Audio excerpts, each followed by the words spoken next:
Yeah, you cut it. Yeah. Oh, I did. Mean to. So everybody, this is Sam from Out of the Armchair podcast. Um, we have Ryan Mullet here tonight, and we're going to talk about humanism, the Enlightenment, and atheism. I think we'll get into, which is something we all have in common here. But before we get started tonight, I want you to go down to that subscribe button there on our YouTube channel and click that so you can continue to follow us and stream our content and keep up with the conversations. Also, you can find us on Facebook at Out of the Chair Out of the Armchair Podcast, Instagram Out of the Armchair Podcast, all one word, and Twitter at of Armchair. So, I think we'll go right into talking about Ryan. Ryan, welcome to the show. Thanks. Hi. How you doing tonight? Good. Yeah. Yeah. What are you drinking on there? It's an interesting. Yeah. drink. This is American Honey Sting, and Coke. My wife and I went to the Wild Turkey Distillery in Kentucky anyway. Yeah. Frankfurt.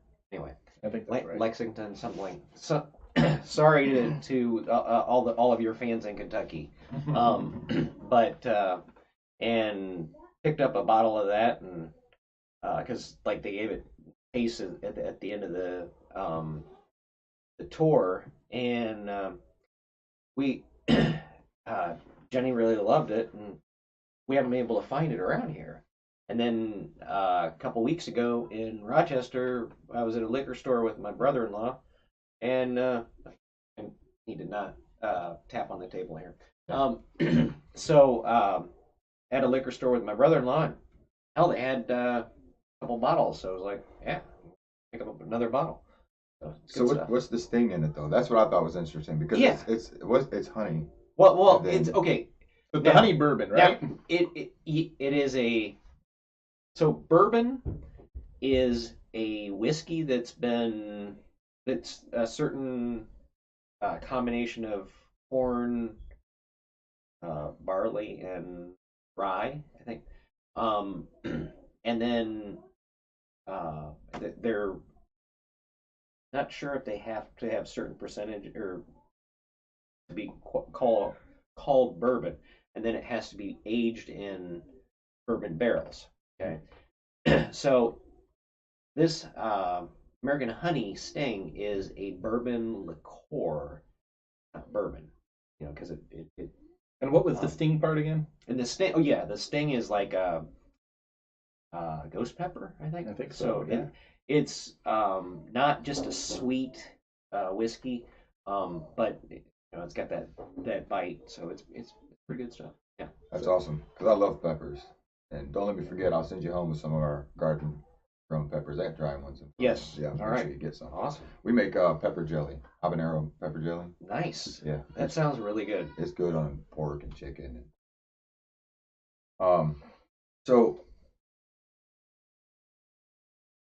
let's bring people up to speed. We want to start with the Enlightenment. Okay. Okay. So let's bring people up to speed about what the Enlightenment is, what it represents. Also known as the Age of Reason. Mm-hmm. Mm-hmm. And if I'm correct, it was. Wasn't there a country that was founded about that time? Well, two of them. Yeah. Two. Is it? I mean, you think that might be a good country that was founded about then? Oh yeah. Founded on Enlightenment values. Enlightenment values. Yeah. Yeah. Absolutely.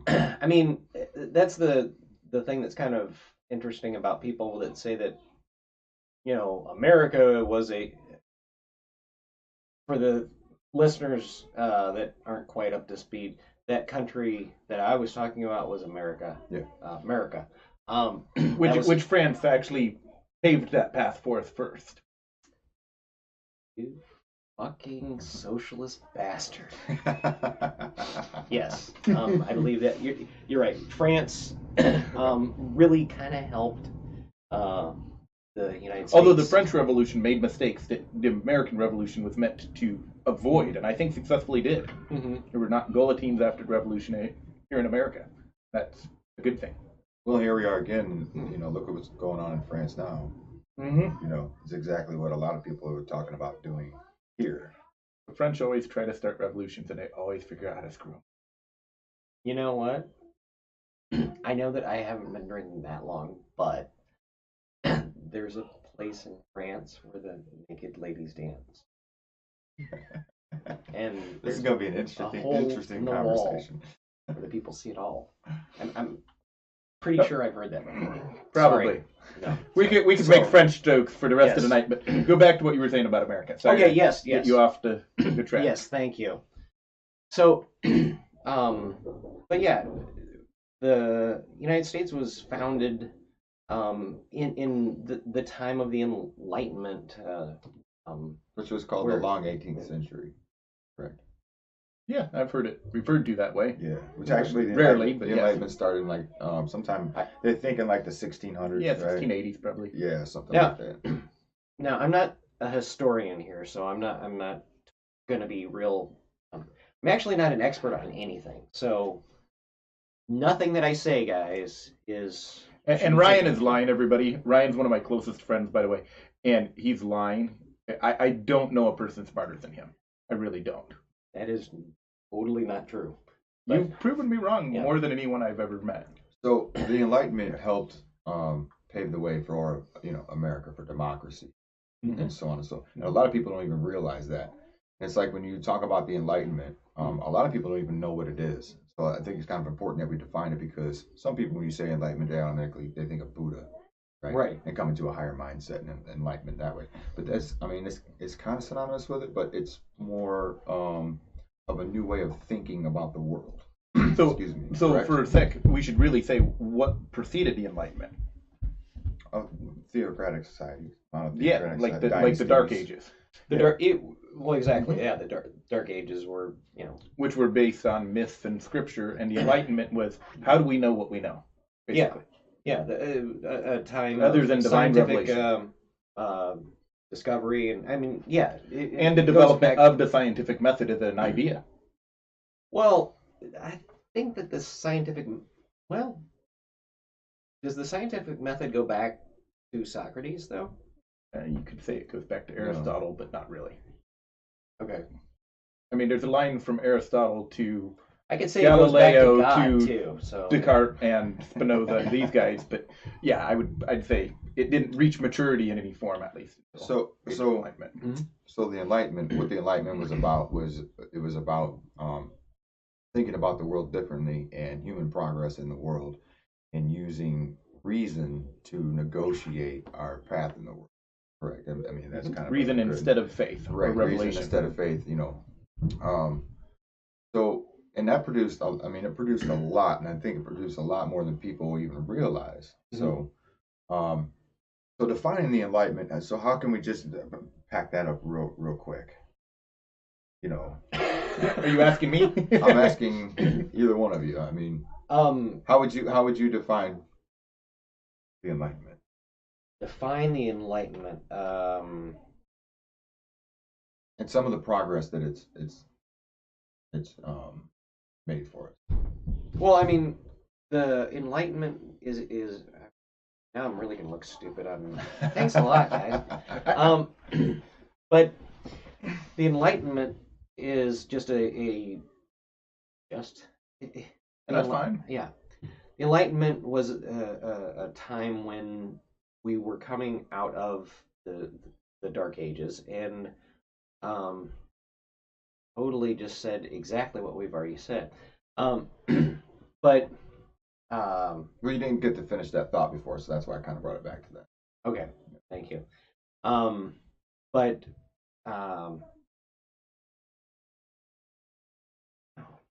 Boy, what have I been drinking? I'm sorry. I'm a little bit nervous here. Everybody is when they first come on. Now, how many people are we going out to right now? Probably 5. Don't we have like any statistics on like the how many do we have any 3-4 users? Well, we just go. I'm not trying to bust your shit, all right? You No, know, no. or I guess I'm just trying to deflect my stupidity here because I kind of froze. So the Enlightenment was about. Damn it! You're not gonna let me deflect here at all. No. Shit. All right. So the Enlightenment was a time of great enlightenment. No, the Enlightenment. Yeah, it allowed human beings to really transition their thoughts from myths and things of that nature. And we had in the early formation of our country, we had some areas that were like uber religious, and that didn't really work quite so well for them. But then we had some that weren't so religious, like what was it, was it Jonestown? That I know that's the place that the guys died, but there was what was the early colony in the United States? Jamestown? Jamestown. Yeah. Wow. I am sure that they probably all committed suicide with Kool-Aid. When they got cold. Yeah. So, but they weren't. But I mean, Jamestown was very, secularly based. It was based on a secular idea. Absolutely. Yeah. That's one of the fascinating things is that the southern United States was secular before the north. Yeah. Yeah. The north was Puritan and the south being mostly Anglican immigrants. They were far more secular, which is the reverse of what most people think. But yeah. But yeah, I mean, but then we look to the north, and you had some really religious, the Salem witch trials, the just very Puritan places, and I think that we learned our lessons. They tried to incorporate some of those lessons in the formation of the United States. Mm-hmm. That's the reason that they gave us, in my opinion, the reason that they gave us the First Amendment. Is That's great. They didn't really want religion to be running the country. They wanted people to be running the country that, sure, they may be religious people, but keep your religion, out of government. I mean, let's keep sex out of government. Let's keep all these things out of government. Government just needs to do a couple things. Government stuff. Yeah. Yeah. Keep the borders. I'm still not all that up on keeping the borders, but Well, I just mean like Coast Guard, national defense. There's only a few things that government has to do. So you touched on something that I was actually gonna try to go with the Enlightenment. Is it brought us it upgraded our value system quite extensively. So I mean, it's one of the things that gave us free speech, that gave us Universal human rights to begin with. It began to subtract the bulliness of religion in the way especially in the way of free speech and a free practice, a free thought. I mean, Enlightenment. I mean, these are some of the greatest tools we have: is free speech, free thought, right? And I think that's an innate human right all the way across the board. And that's one of the reasons why I think people need to understand what the Enlightenment has done. Not just what it is, but what it's done for us up until this point. And one of those things is creating a democracy, taking religion out of the rule over the land, because I mean, you can look at it a lot of different ways. And you said something great where you said that they just need to keep their religion at home, right? It's a personal choice. It's not a community choice. And Christopher Hitchens said it great once, and I'm just going to paraphrase here, but I use it all the time. Right? But you can have your toys, and you can play with your toys, and you can play with, people who have toys like you. Mm-hmm. But don't bring them into my house and make me play with your toys, nor make my children play with your toys. Yeah. And that's pretty much the premises I think most non-believers think. And my wife and I were having an interesting conversation the other day. I'm sorry to jump to atheism here real quick, but because it's an interesting time of the year to be an atheist, and, Right. And it's a pretty interesting situation because now even more so you get more pushback from being an atheist this time of year. Like I'm out Christmas shopping, and there's an atheist sticker on my car, or I'm wearing my Atheist Republic shirt or something. Mm-hmm. People really don't understand why we're allowed to have those, share those traditions. For us, it's like it's just an American tradition. Oh, exactly. Yeah. Well, it's not Christmas predates Jesus yeah, by thousands and thousands and thousands of years. exactly. Well, that's what everybody says when that argument comes up. Oh, that's a pagan. This is about winter solstice, and it truly is. Mm-hmm. But I just feel like it's easy for me just instead of to play that argument to say this is something that everybody does. Like we have 4 kids, and if we didn't celebrate Christmas, what kind of grief would our kids give us if they went to school and all their friends got these presents and candy and they didn't? Mm-hmm. So quick question for you, Ryan. Ryan and I were both raised Mennonite, and I was raised where we didn't celebrate Christmas because in the Mennonite tradition, which is an old Protestant tradition from the 1500s, many of the conservatives won't celebrate Christmas because it is pagan. Right. Did you were raised a little more liberal? We were liberal Mennonites. Yeah. Yep. But did you have like trees and stuff? Yeah. Okay. Absolutely. Yeah. We sacrificed a goat. Yeah. No, that was a joke. No, but we had a tree. I don't think that there was a Mennonite thing of going to like church on Christmas. That was too Catholic. Right. Probably. Too popish. But I mean that's kind of cool. I think. Oh yeah. An atheist friend of mine who is Hispanic, and I think because of that culturally Catholic, was telling me that this was a number of years ago though, but yeah, there was a time that he just didn't go to mass on Christmas Eve, and it was like, oh, they kind of really paused, and it wasn't. The first time I went to Catholic mass on Christmas Eve was with an atheist guy friend. Oh, as an atheist, and it's fun. It's a fascinating and beautiful ceremony, and you'll see the depth of it, and from a Protestant eye, anyway, you'll see the paganism in it. the thing that, okay, my favorite Christmas song is. Baby, it's cold outside. No, it's cold. Our producer is my girlfriend, and she heard that on the radio the other day when we were sitting in the restaurant. And she's like, "Yes, they're playing Baby, It's Cold Outside." Yeah, so I won't get into that. Go ahead. Well, of course, now we've totally forgotten what I was going to say. So favorite Christmas song is? Oh yeah. What is it? The Vince Yardy trio, Charlie Brown Christmas. Oh, the Charlie Brown Christmas. Yeah.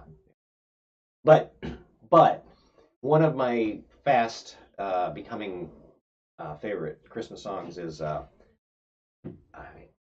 hands. It doesn't matter where you put your hands. I got my hands on the table. It matters where you put your hands there, dude. Got my hands up.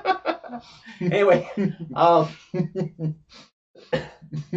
but Tim Minchin has "White Wine in the Sun." Is a Christmas song that he has that it fucking nails it.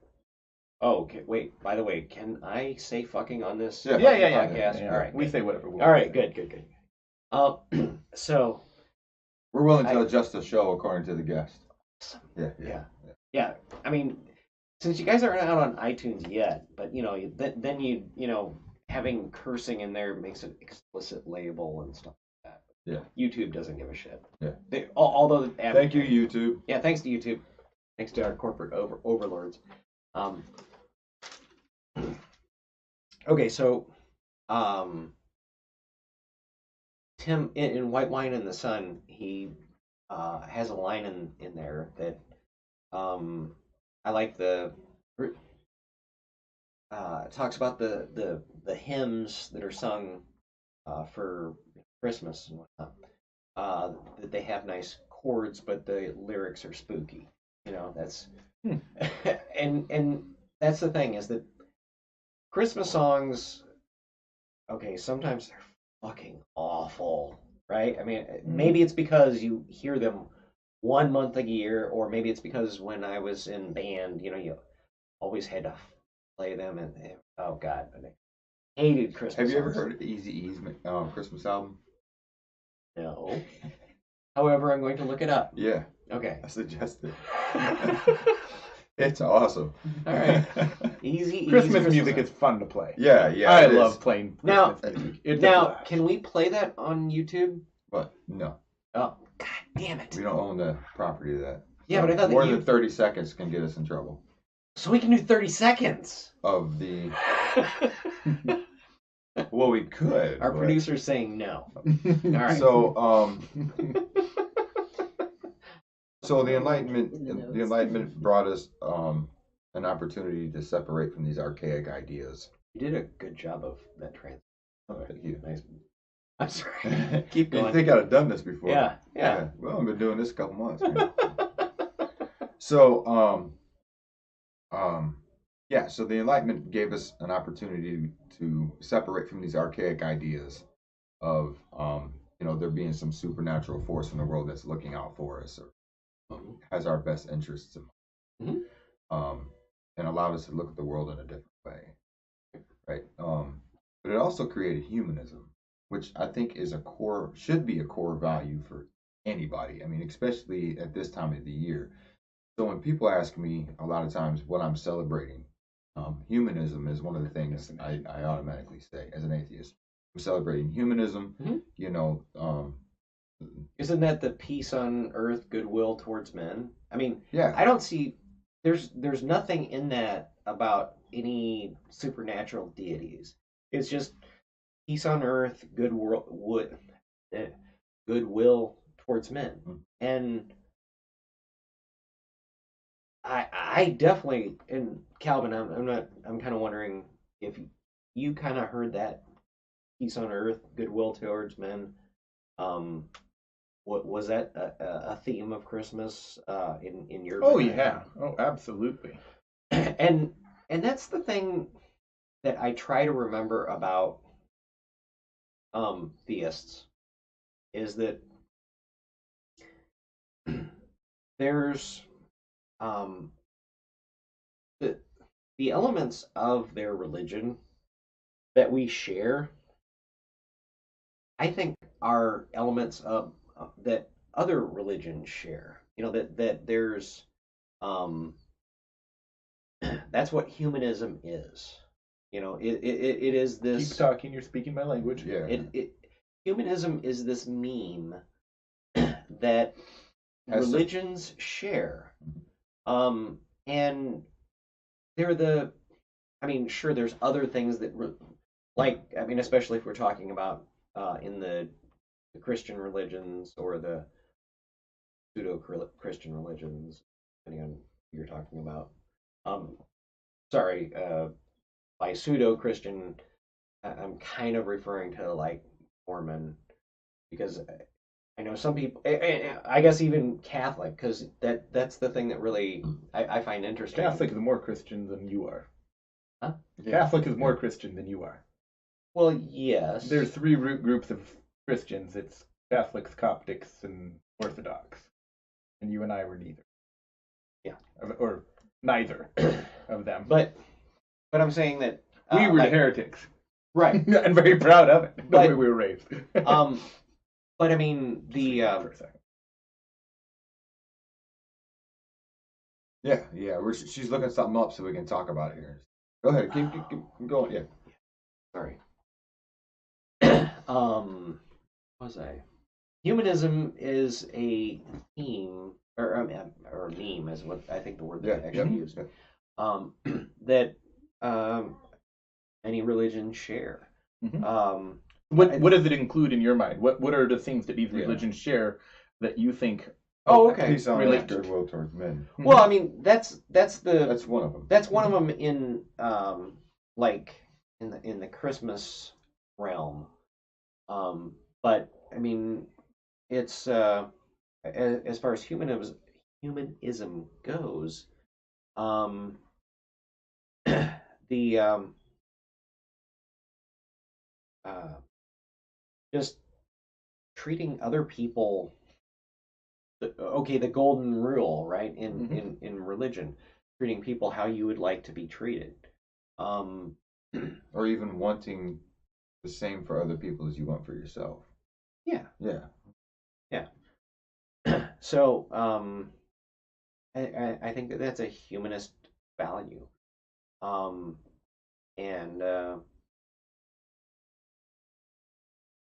I didn't realize that there was a quiz. I was sure that I needed to. Oh, well, you're totally good, man. Yeah, just shoot from the hip. Yeah, so that's what makes it fun. Yeah, so okay, let me extend that a little bit because I think I kind of know where you're going with that, and I think you're absolutely right that humanism has been a meme.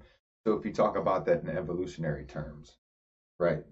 Humanism has always been a factor. I think when we say, the other week I referred that I said I think that most people are good people, right? Yeah, that's a basic liberal value or a basic Enlightenment value is that most people are good people. Right, most people are good people, and most of us want the same thing. You know what I mean? And no, I would disagree with that, but go on. Well, most people want a roof over their head. They want to get laid. They want to eat. Well, that's most people. We want the good, and then we want the goodwill towards men. We want the good, to see the progress of humans. Keep moving forward and becoming better and better and better.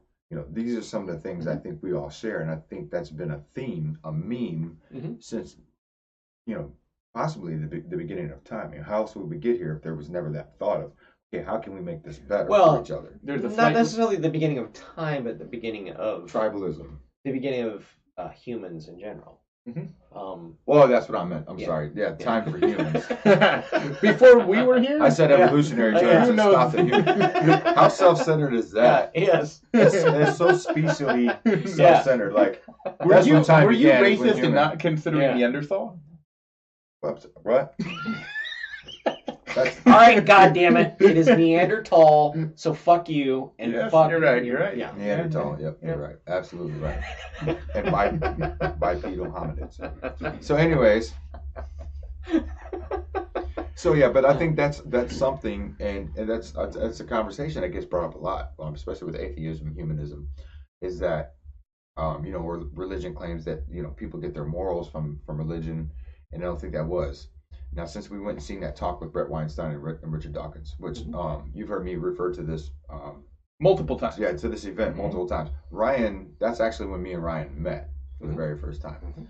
And so we went and seen this, and it was funny because all the way there we were talking about religion's utility in the community. And you said you didn't chime in a whole lot, but when you did, it made a very, very great point. And so maybe we should unpack that a little bit tonight, because I think that I learned a lesson that night, because I actually walked away even after we came out. You heard me walking down the sidewalk with Calvin, like, no wait, what was he saying? What is he trying to say? And how does that actually apply? And then by the time we got in the car, about halfway home, I had changed my mind on the stance of whether religion still performs a utility in today's, in modernity. So, and now I see that it does actually provide a utility. But that main utility is really just fostering exactly what we've been talking about, is that community that I want for you like you want for me, and and I want for myself. And so maybe that just acted as a a basket to carry those ideas in, possibly for a while? Do you think?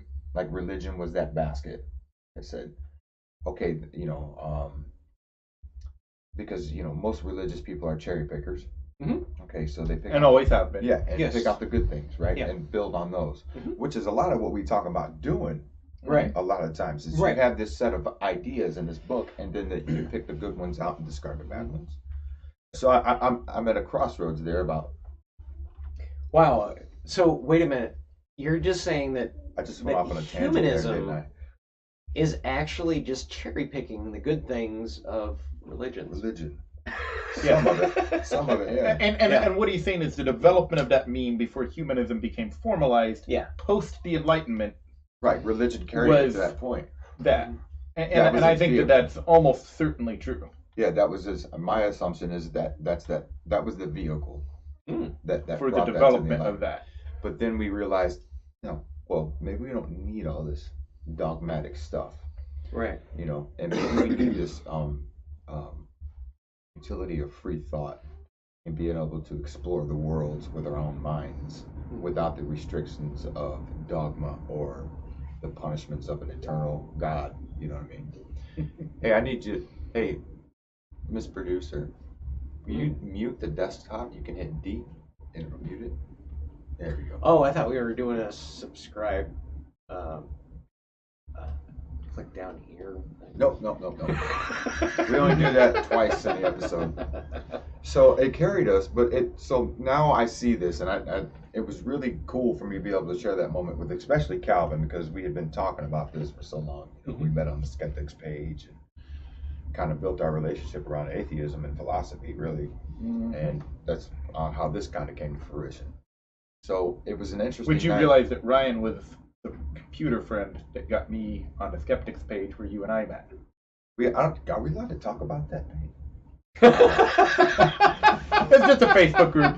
No, Yeah. no. I don't So think we should anyways, talk about yeah. it, but it Yeah, was I won't an give important its part of title. each of our development. I won't give his title specifically, but I think. Well, there's hundreds of them throughout. So the I have a country. thought about that. I don't want to get off subject here because I think we're going. Yeah, we're going with somewhere. this. Let's, Okay, let's yeah, keep okay. on. Yeah. And we're boring our producer. So I guess I just want to kind of let people know how this has carried us to where we're at, even as religious people in the world. Like I think most people who think they're religious really aren't. You know what I mean? I think they're Yes. indoctrinated. Very few people have faith. And I think people who Real say faith. that they're spiritual are really agnostic. Mhm. They're just Most. not ready to say that they are. Right. And it's Now- possible now- to be spiritual okay. and atheist, but that's a weird thing. Well, no. Okay, actually, Sam Harris. Actually, no, it's not. I mean, okay. Here's the thing that I'm going to say, and this is kind of pedantic. Be pedantic. Okay, somebody's Yeah. gonna pick this out in a 30-second YouTube clip. I know. No, be I know. pedantic. Be pedantic. But atheism refers to belief. Okay, atheism is a lack of a belief in a deity, Right. just like. Or any supernatural. But No, it doesn't, no, it not doesn't any mean su- that no, denying it's- that it deity is- can't be there. What's that? It doesn't mean to denying that deity could in any possibility be there. Right. It just simply means that you don't see enough evidence to believe it is No. there. No, it is a belief. It Yes, is exactly. Simply a belief. You said evidence. Fuck evidence right there. It's a belief. Okay, it Yeah, is a no, I hear what lack you're of a saying. belief. Period. Mhm. Now, agnosticism, or is that? Yeah, no, that's correct. Well, when somebody says, "Well, I'm an agnostic," okay, being agnostic is You're saying atheist by without using the cuss knowledge. Yeah. Yeah. Yeah. I actually exactly. see a difference. I Agnostic don't. means that you don't know what's out there. Right. Atheist frequently implies that you Pedantically. think it's not there. And this is actually something you can find That's on not how I philosophy see it at pages. all. I'm technically an agnostic atheist. Yes. That's fun. Don't- It's oh my Don't hit the goddamn table. God. It's funny when Sorry. people try to tie terms Mhm. with atheism. Like Yes. I'm a Mhm. Christian atheist. I'm a Catholic atheist. Mhm. Like that's just dumb to me. You know what I mean? You're just sugarcoating, you know, what society sees as a sour pill. I guess. I disagree there, but that's fine. Well, so yeah, No, okay. You're so what you're saying right. is, No. I'm an American atheist. Wait. Is that dumb? No. Hang on. Let's unpack this. Yes. So I want to call myself agnostic because I don't like the atheist. right? Great. You know, that's great. If that's what you want, then I will call you agnostic. And that's fine with me. I don't give a fuck that you don't want to call yourself atheist. Because I know that you are atheist. Nor do I think pedantically, I know Yeah. that you are Because atheist. that's the exact definition of an atheist. Right. We're But- not saying that God isn't there, that we know, Yeah. that we have the info. We're not doing what religion does and claiming we have the answer. Further, What I we're know saying people is there's no evidence supporting that answer. Further, I know that some people that act like owning the term atheist Mhm. implies bravery or Yeah. balls. No, fuck that. Literally, it's the most boring thing about me that I'm an atheist. Right. That's the way I see But it. it's not to other people, and that's Maybe. something we're going to get into here because no, I mean, really, okay. So Before we you move know, on, while you were talking here a Okay, minute sorry. ago, I just thought of something. This might be pedantic too, but it just occurred to me. So, humanism is an ethical position. The Enlightenment. Okay, so I've got the Coke off screen. Well, you just So that- said it. I've got the He has cola. pop, by the way. He has That's pop. This is This is, Or this for is you West not- Coast yes. people, let's clear soda. that up. Soda pop. Mhm. Don't pour it on the Okay, table. so to be a humanist sorry. is a An ethical choice. ethical term. Right. So it's an ethical category of feeling. Mhm. All of the Enlightenment things are epistemological claims. And that's really what changed. When you were talking about that humanism has been developing through time, Mhm. humanism developed under the epistemology of revelation, Mhm. that God reveals something to us. And after the That's Enlightenment, not true. we were That's not no, what revelation no. means. Revelation means it has been given to one person. Through That's why a Revelations deity, is wrong. through a deity. Right, but that's why when you read something like when you read a revelation, it's not a revelation because it hasn't been revealed to you directly. It's been revealed to No, you. I know, but what I'm saying is theological terminology would Okay. be that revelation, through revelation, we have these things. Mhm. You know, maybe not revelation to me, maybe revelation to St. Paul. It doesn't really matter. Right. That's the old epistemology that developed a certain amount of the humanism you were talking about that was nurtured under religion. But after the Enlightenment, which is an epistemological shift from I know that this table is here because God made the universe, which is revelatory, it's a revelation. I know this table's here because I can touch it, I can feel it, I can look at it, and I can say, hey, do you all see a table? And if we all see a table, and 99% of us see a table, then we say, yeah, there must be a table here. Mhm. And that's the shift. And that takes faith and revelation out of it, and with that epistemology, then we can start looking at what do we all agree that we are interested in? Mhm. You know, do we think adultery is something you should be stoned for? And we think about it for a while, and we realize, you know what, adultery you shouldn't be stoned for. I think you should be stoned for adultery. I think you have to be stoned for adultery. Yeah. So okay, so where do we go from there? Okay, so but there is a difference. There's a very specific difference in the way, and I hate to kind of use these terms, and I think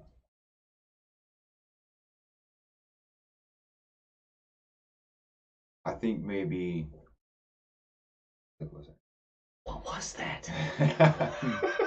I think maybe using these terms, and Calvin has really recently gotten me thinking about using these terms, but this is the only way I know how to say it, is there's a specific difference in the way some atheists act and other atheists act. So we have this undefined term, we kind of spoke a little bit about it before in kind of the warm-up, about this undefined term of new atheism, Mm-hmm. which is actually kind of what you were talking about, where you have these guys who just laying claim and owning the term and like, Which before we bash new atheists, let me say that the original 4 new atheists, all 4 of them are heroes to me. Yeah.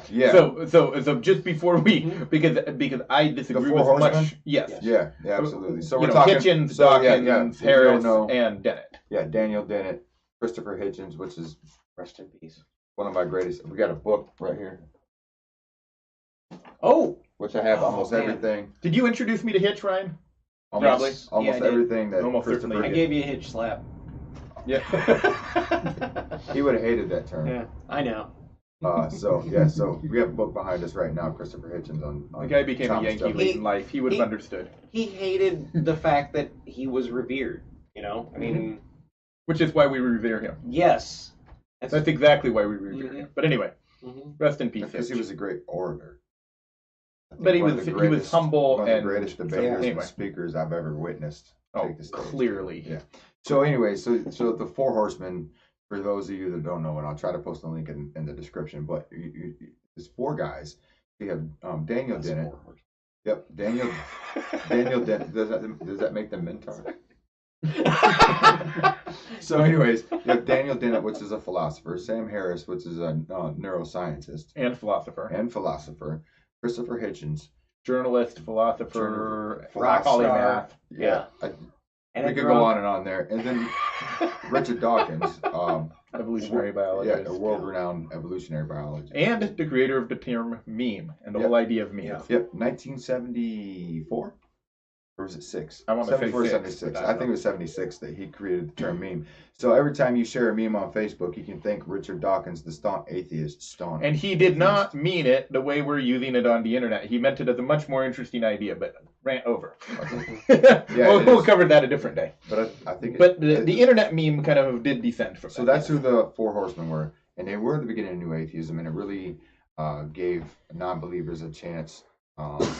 Which New Atheism was basically the idea that if we take Enlightenment values in science to its logical conclusion, that we can replace almost every function of religion in society. Right. That close enough to a good definition? Yes, absolutely. Which I think was a step forward, but I don't think that it took everything into account that maybe we now would like to think. Well, okay, so you have the point was, okay, so we're not talking about the 4 horsemen. We're talking about this new, even newer set of atheistic values, I guess you would say, that people are actually kind of militant.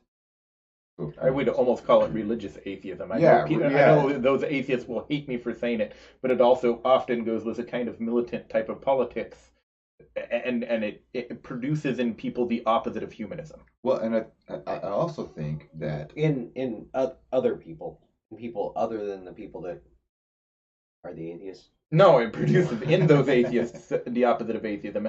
I would see the new atheists it becomes dogmatic. It becomes dogmatic, and they start holding witch trials and looking for heresy and being strident the same way that it's kind of like we we were talking about policing a couple weeks ago, where it was like you have policing, and then you have actively seeking. And I don't think that's a step in the right direction. You know what I mean? I think that we. Sorry, I didn't mean to check my watch. I think that people misunderstand. I would say atheists like us. Okay, or pretty much just like we said a minute ago when I kind of paraphrased Hitch. Like, we don't care. If you want to be religious, that's fine. But allow us to coexist at the same time. And coexistence, I think, is a big. It's a big idea that I think we all would hold. It's about secularism. It's about being able to coexist and allowing people to do what they want to do. It's about secularism. That's an interesting thought. But letting people do what they want to do, I think. Okay, why is that so interesting? Go. No. Is anything about secularism? I don't think so. Secularism is just simply a a lack of It's religion. it's like saying you know? about darkness. No, it's not. Yeah, yeah, No. yeah. Secularism is not about a lack of religion. It's about coexistence. That's what a secular society is.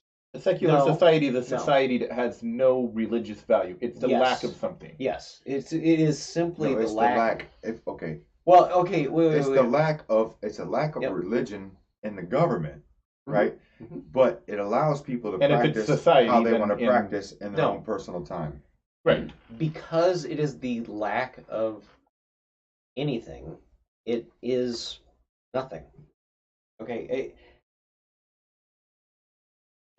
whatever happens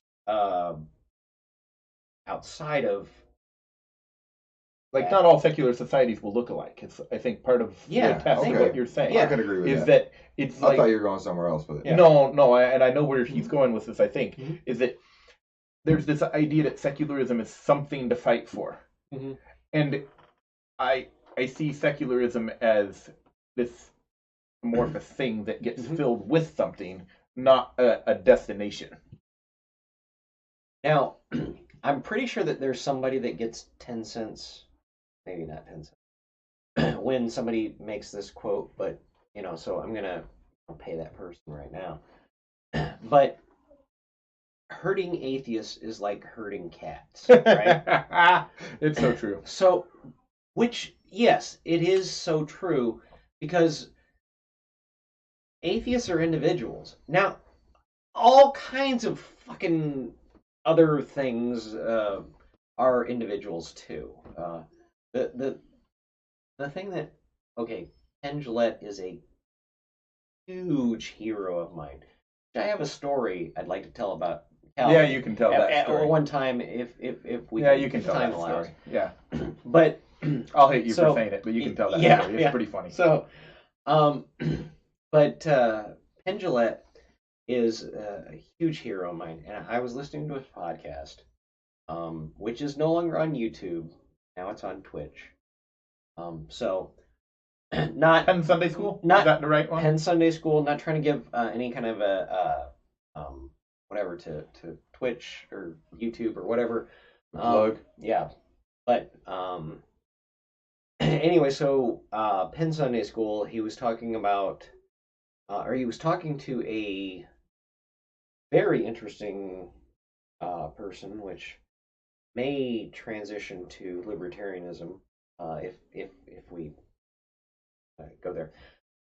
But the quote that Penn said is that I don't want to be an American, a white man, a man, anymore. I want to either be a individual or part of 7 billion people. And I'm like, wow, that is a maybe I was smoking a lot of pot at the time when he said that, but that is just a really fucking profound statement. That I am. So we're all individuals. The smallest minority is the minority of one. It's Yeah. the individual. Yeah, and that I guess is kind of my transition to libertarianism. Unless we, I don't know how much covered on. How many tabs you want to open? Yeah, exactly. So, did we want to talk a little bit about my libertarian views? If you want, yeah, go for it. We talk about whatever you Okay. feel like talking about. That's what we're going to talk about. Wow. Explain, Ryan, So- because people are going to be surprised. So before you talk about libertarianism, there's a cartoon idea of what a libertarian is. Can you state a few positions, like your views on Planned Parenthood and stuff, just so people don't get a cartoon idea? No, I don't think that there can be a. No, I don't think you pigeonhole libertarians. No, I'm not going to say that. Sorry, Calvin. Yeah, No. I'm just fucking with you now. So, okay, here is the thing: is that this is just my view. I can't speak for all libertarians. I can't speak for all atheists. I can't speak for all white men. I can't speak for all stupid geeks with porn stashes. I mean, Weird Santa hats. and weird. Finally, we're how far into the podcast, and we finally addressed the fact that I'm the only motherfucker on 2 days before Christmas. No, 3? no. Yeah, This 3. is Festivus Eve, by the way. Because Festivus. tomorrow is Festivus, by the way. I hope everybody's celebrating. I know I am. So, but yes. Okay, so I'm gonna come back on that tangent. Wow, I didn't take my medication today, but I'm still not gonna follow that squirrel. So, I fucking lost it anyway. Okay, so libertarianism. Yes, libertarianism. Yeah. Is what? Great. Tell us about your views, Ryan. I'm not drinking that much, all right? Yeah. Yeah, you're fine, man. You're fine. Okay. But so yeah, I can't speak for all people. I'm only going to speak for myself. And that really boils down to my views on libertarianism, actually. I know that sounds like a cop out, but it's really been said that libertarianism, Yeah, that's correct. is just simply that I don't know what's best for you, but I think that you probably getting this wrong, but No, you're saying it correctly. but that I'm not the one that knows what's best for you. Period. Yes, yeah, that is. But you can boil that down pretty much to the pro-choice, pro-life argument. Well, okay, if we are Just talking to make it relative. as far as a libertarian argument for pro-choice, pro-life, then we do have to define, when life actually begins. Which is extremely hard to do. Yes. I think that life only begins once the soul actually enters the body. So, I'm sorry, people. He can deadpan so good. Oh man. On my views. But as far as pro-choice, in libertarian terms, you can kind of argue with where the soul really. I'm sorry, where where life actually begins. I mean, because a sperm is freaking life, alive, right? An egg is alive, so why the are bacteria. Nobody seems to give a damn when we give antibiotics. Well, because that's trying to kill us.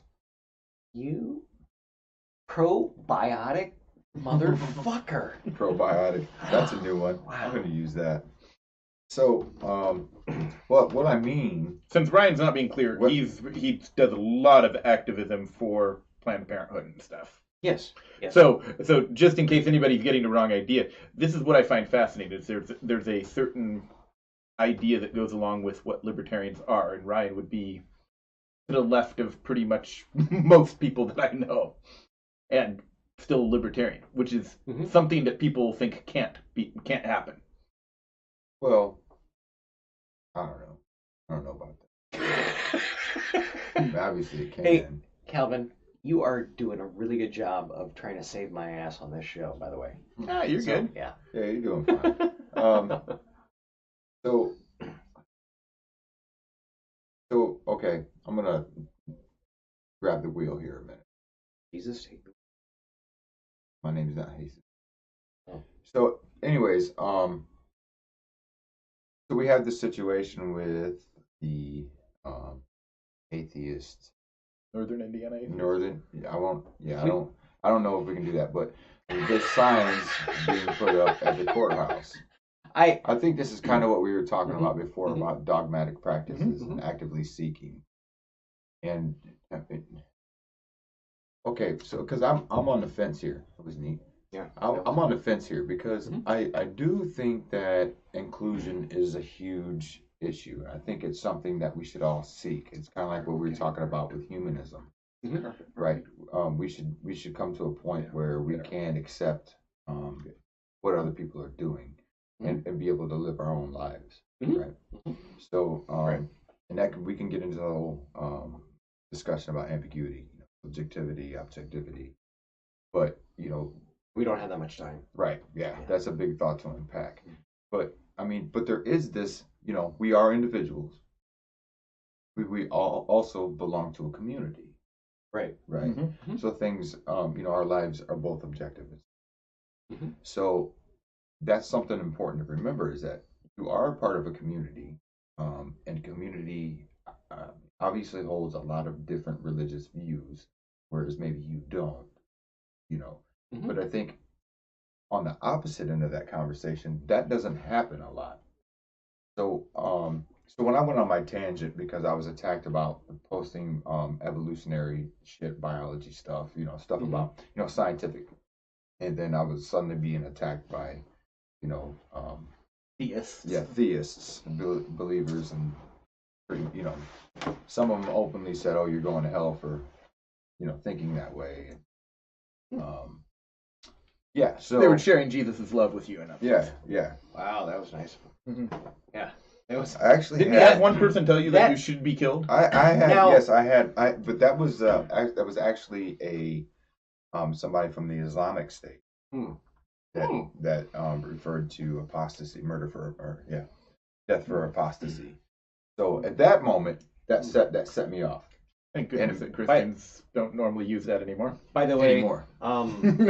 We've Here- done it for long enough. here's to our Muslim tractors or whatever. We'll be frying some bacon here in a minute. We love pork. But so then I went off on this tangent, and I kind of started getting that being that militant atheist Mm-mm. to a point. Mhm. But then I quickly realized what was happening, and I didn't want to be that guy because I'm a humanist, and Right. and I think you should just be able to be who you are. Mhm.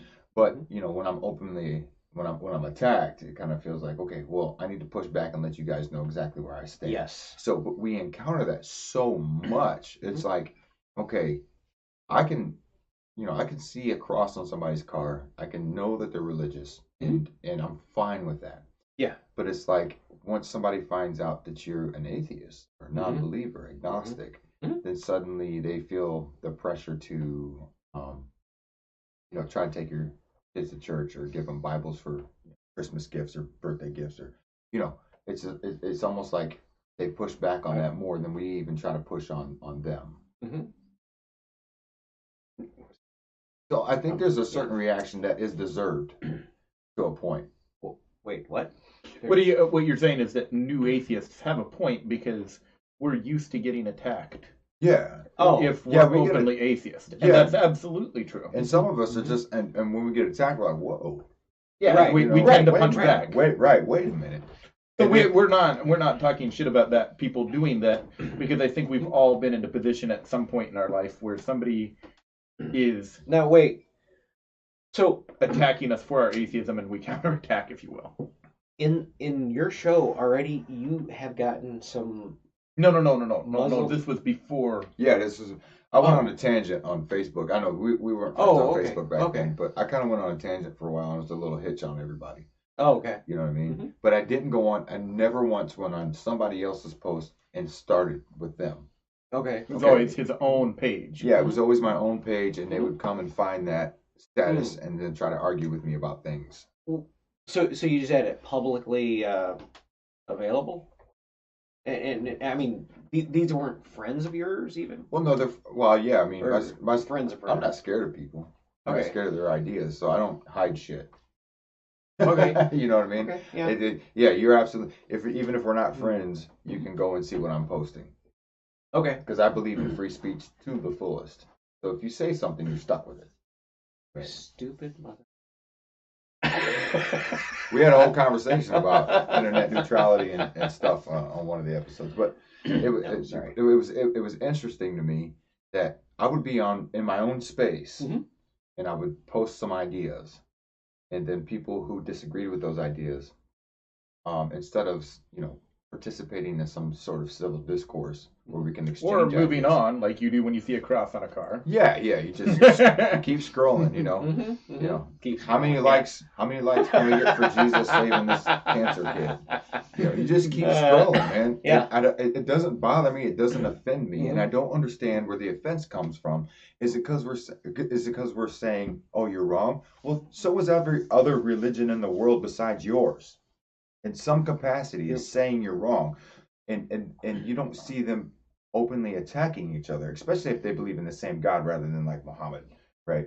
So if they agree. I had a relative talking to me a Yeah, while back yeah, about this, and I'm like, so when was the last time you worried about whether or not, you had displeased Thor?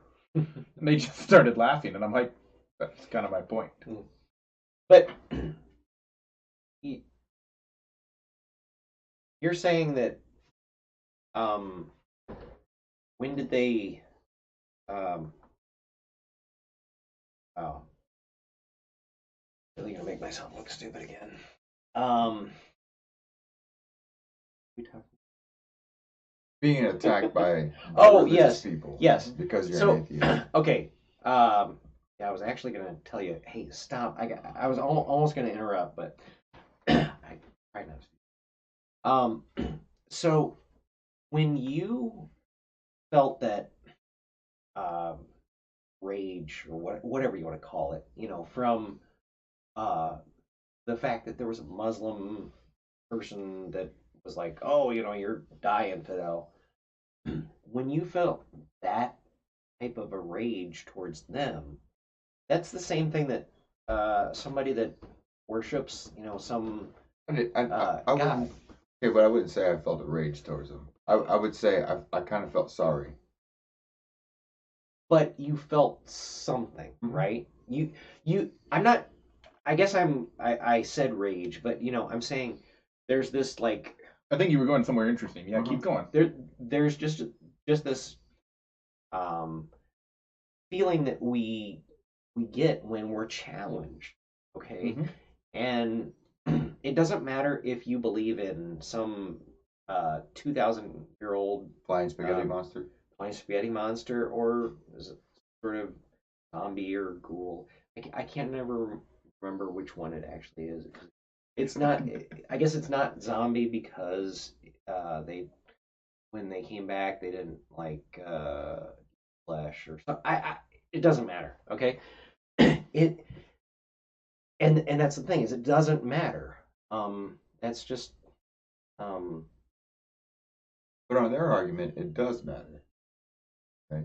Yes, absolutely. Like in their indoctrination, they're taught to. And to that point, when somebody's like, well, you're gonna burn in hell or whatever, especially if did you have a religious background No, before? not really. So for you, hell is like. I have a religious background, but I haven't. We kind of talked about it on the show before, where I think I never practiced very deeply, did you? Up until I was about nine. I was about 9 years old when I figured out it was bullshit. Did you? How old was it? You like stopped believing in hell, or did you ever believe in hell? Yeah, I did up until about that point. Up until I was about 9. Yeah, he was Wow. 15 years earlier than me when he figured out it was bullshit. What? Yeah. Well, because you don't know the story, so I'll just kind of give it to you real, just a few details of it. So, I was about 9, and we went to church every now and then, very loosely. We weren't really dedicated, but my grandmother was. A big portion of my family was, and it was the Church of Christ. So, they really believed in. Wait, the Church of Christ? The one that Christ has got his name in the book. That's how you know it's true. Just like Kim Jong-un. Anyways, so when does he ever come in there and be like, hey, this is mine. I've never seen him there, but I've heard stories. Okay. Y'all, yeah. This is how you do it, motherfucker. So no, I was about 9 years old, and we went to church one time, and I remember it pretty specifically. We were studying the solar system in school that week, And they gave me this book. We always had these books that had these neat little activities in it. They were about 4, 5, 6 pages long, and had some kind of Bible lesson in it.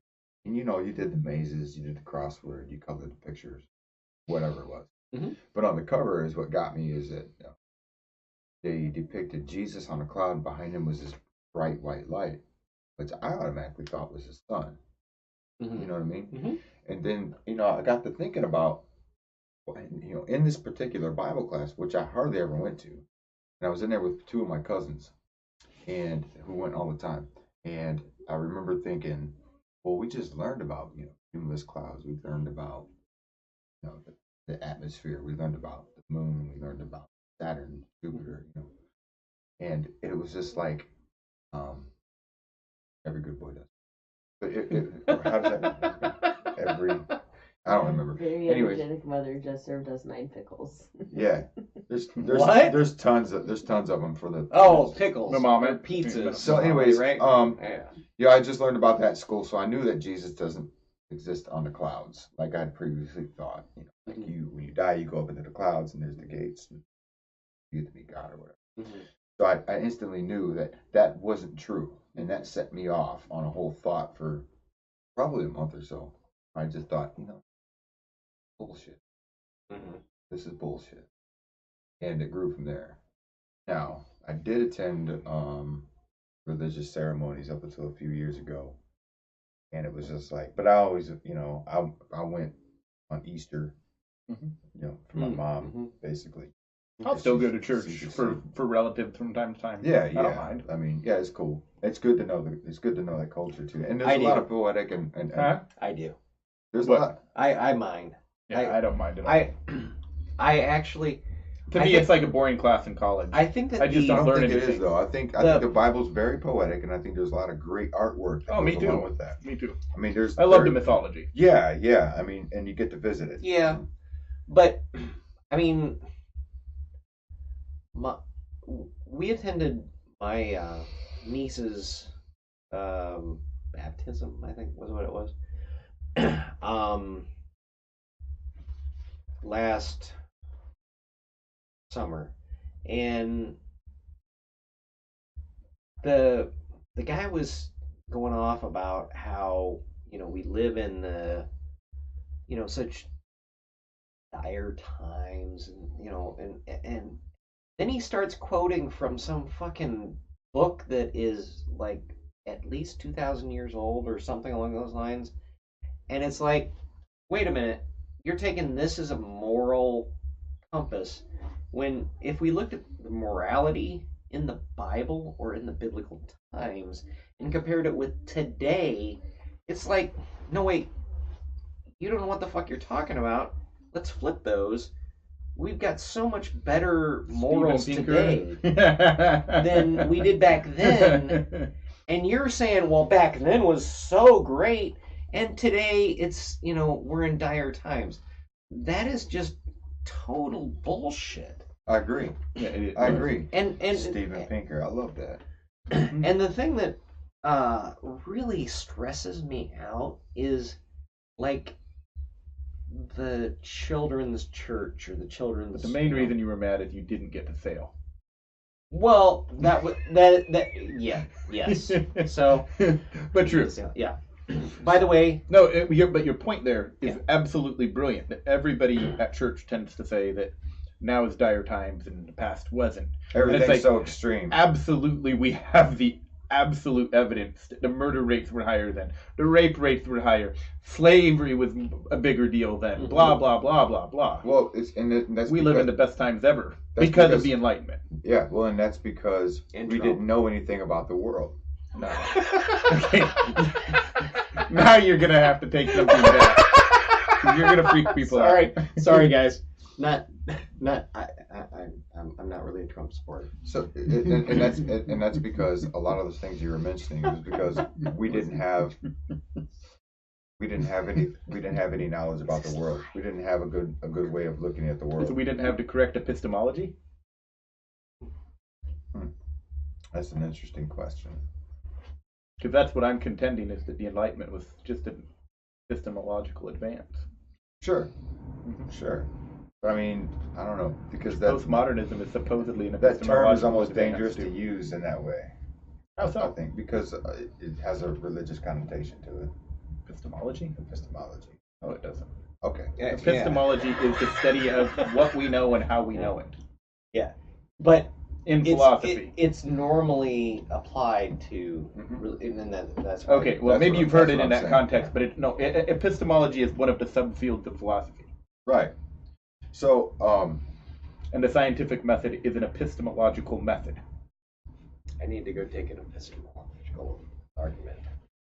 Okay, I'm kidding. I'm sorry. so we I'm trying to make a joke.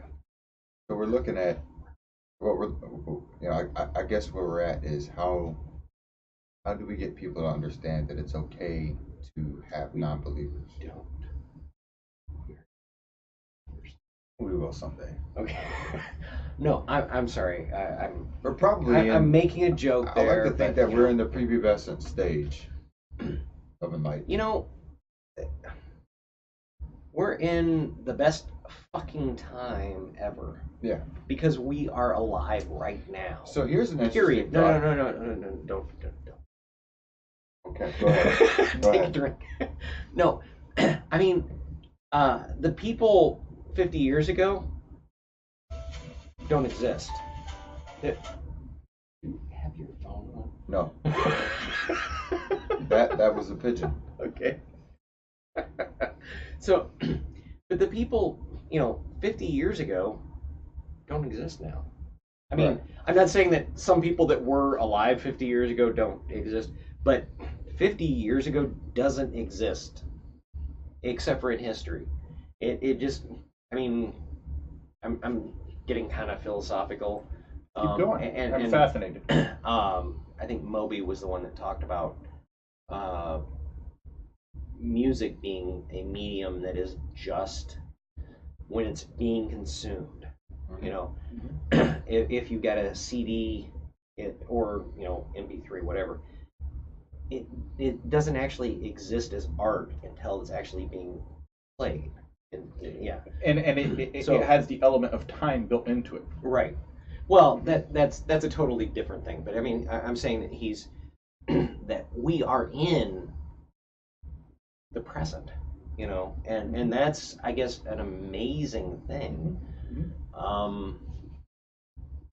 Maybe it's the sting, but it's but now is an amazing time, and it kind of makes me sad when people talk about how it is the worst time ever. I mean, sure, with the that orange guy that 45. Putin, or the orange Putin, is probably really doing bad things to the country, and who knows. But we're still living in pretty fucking awesome times because we're alive So, right now. so Steven Pinker in Enlightenment Now, I think it's right in the beginning of the book. He said, Enlightenment Now. That's the title. Yeah. That's the title. Have you read that, Ryan? I have not. I've If read you haven't, you should. You should. Better Angels, but not. Better Angels. This is another great one by Pinker. But in the beginning of Enlightenment Now, he says, ask anybody in what time in history from now, standing back as far as you can think, would you want to be born in? Right? What part would you want to be a part of? And they're always going to choose now, because human progress has gotten so much more advanced. It's gotten so far. And a lot of people, and we've kind of talked about this before, a lot of people don't realize the advantages that they have being a part of what enlightenment has brought, what humanism is, how it acts in our society every day, even amongst ourselves. Mhm. Setting the whole religious thing aside, because you're talking 50, 60 years ago, women spent an average of 64 hours a week household chores. Yeah, cooking, cleaning, laundry. Cooking, cleaning, laundry, yeah. And with the development thankfully, with the development and the inventions of things like dishwasher, the washer and dryer, what are we down to? 16 hours a week or something? vacuums. Yeah, I think average is like 15. I think it was 15 hours a week that now are spent on household chores. But That's just a drastic increase in productivity. yeah, and people don't think, Let alone the productivity of the American worker. one is of the like things I so- think that people don't think about is they don't. When you talk about living in dire times, and that's because that teaching of that type of culture doesn't involve an evolutionary timeline. They don't think about it in those terms. And when you think about it in those terms, life has gotten so much better and continues to accelerate as we progress. So even quicker, we're getting better. You know what I mean? Well, but I mean, and that's one of the things the Enlightenment is. The- Do you think that history has to get better at every stage? no, Both, I'm asking both of you. no. I No. mean, history doesn't have to get better. I don't either. There's No, nothing that has to happen. But it does because there is. I don't think it always does. Yeah, I do. No, I'm good. Okay. I still got some down here. Thank you. So Sorry. no, it's fine. Our producer was checking, I think, on I am our having drink way too levels. much Is that fun, right? guys. Yeah. No, I'm glad you're having fun. So where was I going with that, Calvin? You keep me on track. Well, you were basically talking about Human progress. human progress, Yeah. and I was just curious if you thought it was inevitable or not. Or... No, I don't think it's something that has to happen, but I think it's something that as long as we continue to look at things with a humanistic approach, right? And Can you define what you think humanism is? Because I think this is. I think I said it already. I think I'm good for now. I think the basic thing you can say about humanism is it's about wanting the same thing for other people that you want for yourself, and that's what it boils down to. Do you still have that definition pulled up, producer? And the way that we approach that. Producer pulled up a definition from dictionary.com, and I just really liked it. But it's any system or mode of thought or action in which human interests, values, and dignity predominate. And this is my point about epistemology, is that in the epistemology of the Enlightenment, our human senses predominates, not revelation. And that's where humanism gains its ability to see human interests, because it's not God's will, it's my will. It's our will as humans. Right. And then there's the other definition of philosophy, which it basically says it's an ethical theory. Well, and I think that we get so much better answers when we talk amongst ourselves and exchange ideas in this humanistic way, because it's no longer amongst ourselves. Yeah, that's the key point. Exactly. Amongst ourselves. Yeah, it's not about going and trying to find the answer in a text. It's about mowing over ideas and saying, does this work? Does this work for everybody? How well does this work? How good of a utility is it? And if it's not producing the effect that we want to extend human progress and keep it on its way, then we have to discard that. And that changes over time. Right? That changes with the meme sect. So when culture changes, our approach to things have to change as well. But we're in a time that I think we may be losing some of this Enlightenment value, where we're it's turning itself back on itself. It is. It is. And it's a really strange time to watch humans. It is. It is. It just occurred to me that it's the absolute strangest time to watch humans. It is. Oh, it is. If human interests and understanding other humans and understanding what we all want is the primary thing of humanism, that ties into free speech and what we're doing here. I'm listening to you, Ryan, which is another human. I'm not asking what do you think God wants. We're asking you, what do you want? What do you think about the world? And we're learning from each other. That's humanism in action. Yeah. Exactly. And that's why we're doing what we're doing. I know I harp on free speech probably to your exhaustion, Sam. Not mine. I talk about free speech all day. I love it. Yeah, I love it. But that is exactly why we're doing what we're doing. That's why I personally take threats to free speech so seriously, because I think it's the fundamental element that enables humanism to work. And that brings us back to atheism. Right? Because full circle. You should be able to express your ideas without being personally attacked, without being morally attacked. Which, if my without being idea publicly is that attacked. Muhammad was a pedophile, then I should be able to express that. If my idea is that Jesus is Are you stupid. trying to get us killed? Muhammad was a pedophile. Wow. No, Sam's on it now. Holy crap. Okay, because What do you think about? So, I why was don't you just go saying ahead? I'll leave you out of toast that. to these guys. I wasn't trying to say that their prophet was a pedophile. But he was. No, he fucked a 9-year-old. Yeah. So According he to married- their Okay, scripture. who he hasn't married fucked a 9-year-old? One of his wives, he married at 6. Did I just say that on live? Oh my god. One of Muhammad's wives, he okay, married at 6 no, and he wait, stop. consummated with Hang her. hang on. What did you just I say? have not actually. That was a joke. What was the joke? The joke was I said, who hasn't fucked a 9-year-old? Oh. Jeez. Okay, Whoa. sorry. Whoa. Wow. Back up. Whoa. Back Okay. to yeah. Yes. No. And then you made me rehash that one. But the fact I know, that he's like, repeat that. No, Hey, no, can what you did go you say? ahead? Okay, let's take notes Okay, on this. I'm sorry. So maybe Okay. that's funny and maybe it isn't, depending Yeah. on who's listening. Mhm. But the fact that that could even be an offhanded joke when you have a drink in your hand Mhm. is an acknowledgement that it's absurd that any of us have. And that Well, absurdity okay, is no. actually. Actually, I would. But that it's absurd that we would consider that Let's good. not spend too much time on that. Yeah. We really need to, but I mean, you know what? Here's the thing, and now we get to hashtag me too. No, but one of the things about the Me Too movement is the fact that this is really fucking prevalent. You know, It is. Yeah. that there To a is capacity. But there's these new Me Too movement people. No. Okay. Let's stay with where okay. he's going Yeah, here for a second. yeah, Let's say- exactly. because you're going to connect it to humanism, which is where it should be, right. and I think where it started, and Mhm. that I completely support. Now Okay, that go ahead. there's There's- an element that we could There all may be criticize. some things of that have criticism, but the truth of the matter is that we are disgusting fucking pigs who sexually harass people.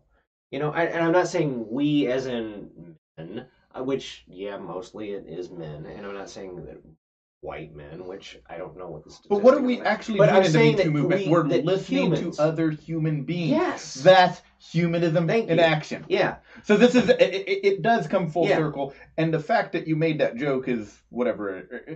The fact that it could even be one Mhm. shows that we've made moral progress from where Muhammad was Yeah.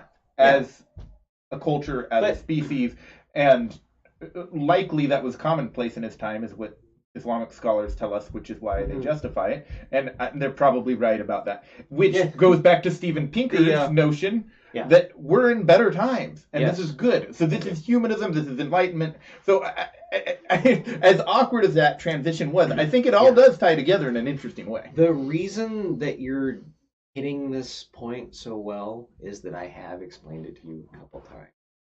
I'm sure you have. I'm sure you have. Yes.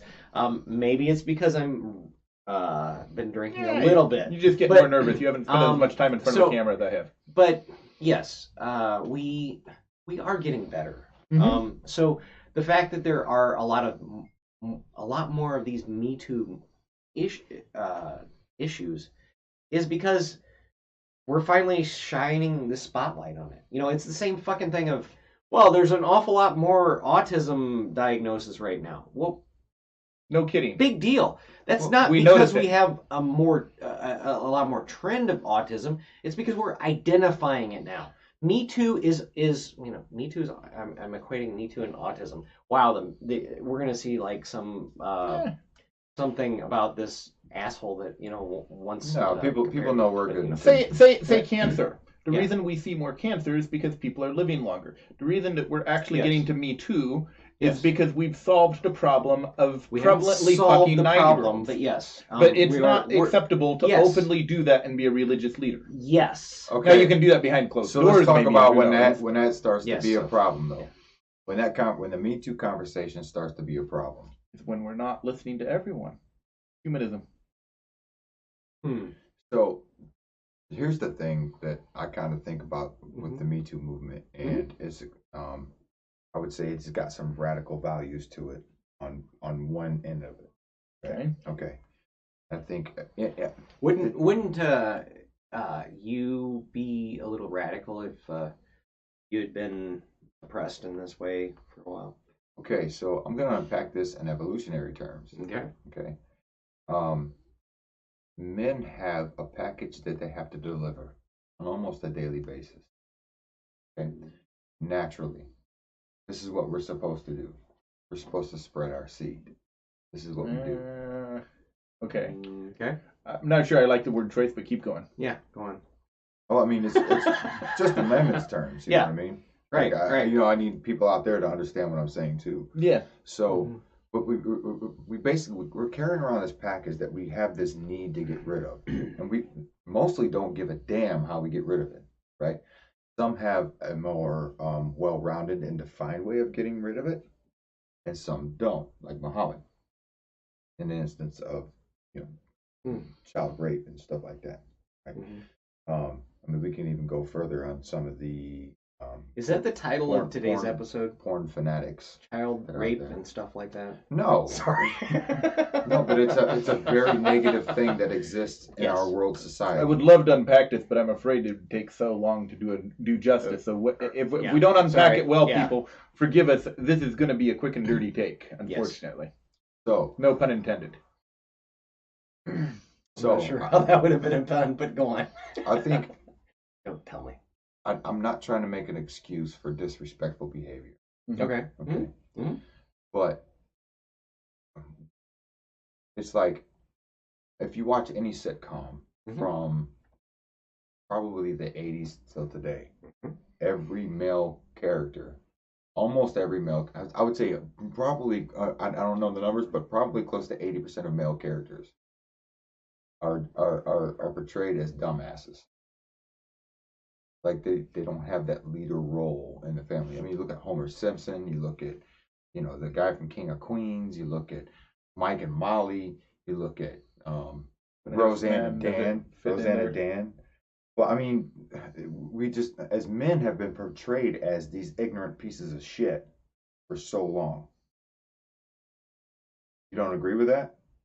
I think that, like, I'm talking about things the general media that people consume. I think, like so many things in society. So my point is there's two opposite truths that are real, and I think that you're talking about a real truth, and I think that there's an opposite side to that could be made. Of course there is. Hang on, Calvin. I want to hear this. Of course there is. Because this is interesting.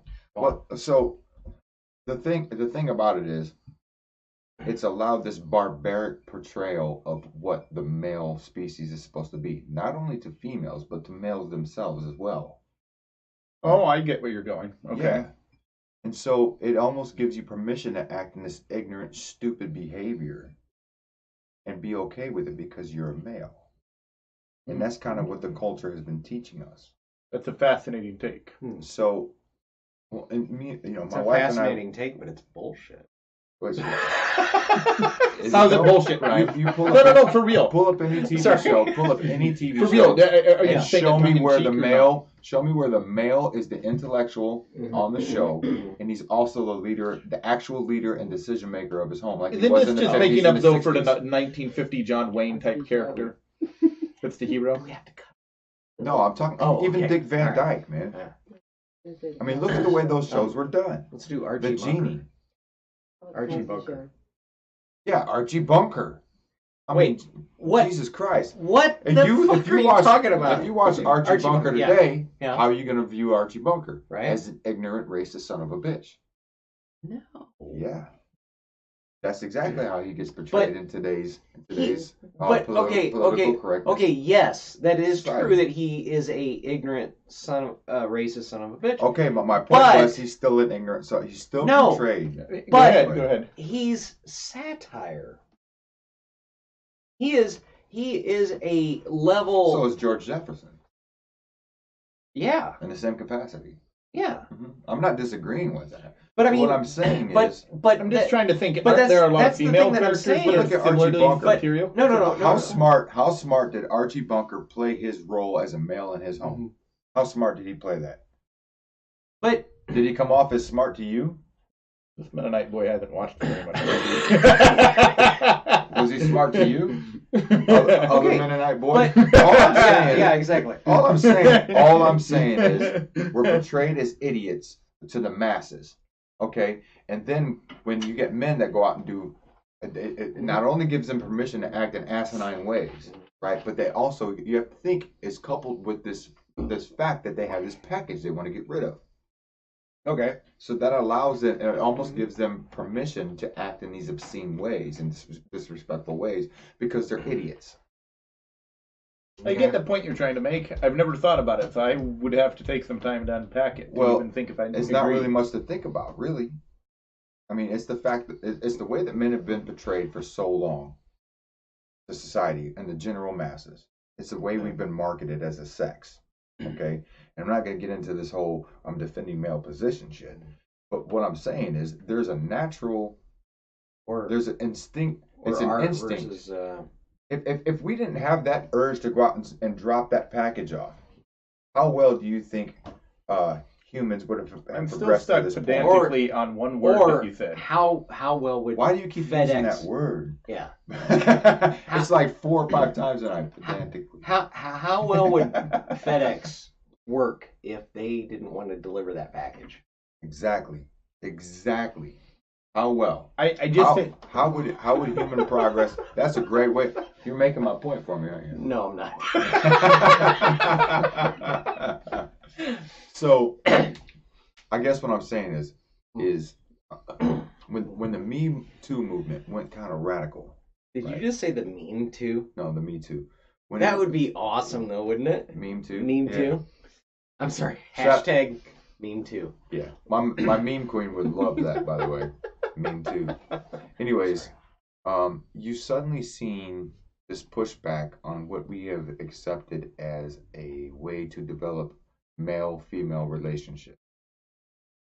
Okay, so Can I interrupt you there? Sure. Or we have suddenly I'm sorry, can you say that again? Sorry, I don't want to misquote you. Can you repeat that one more time? something about male-female relationship. Can you? How did you say that? I'm sorry. no, Really? I didn't say it. I just started getting into it. But what I'm saying is there is a negative effect that can happen from that type of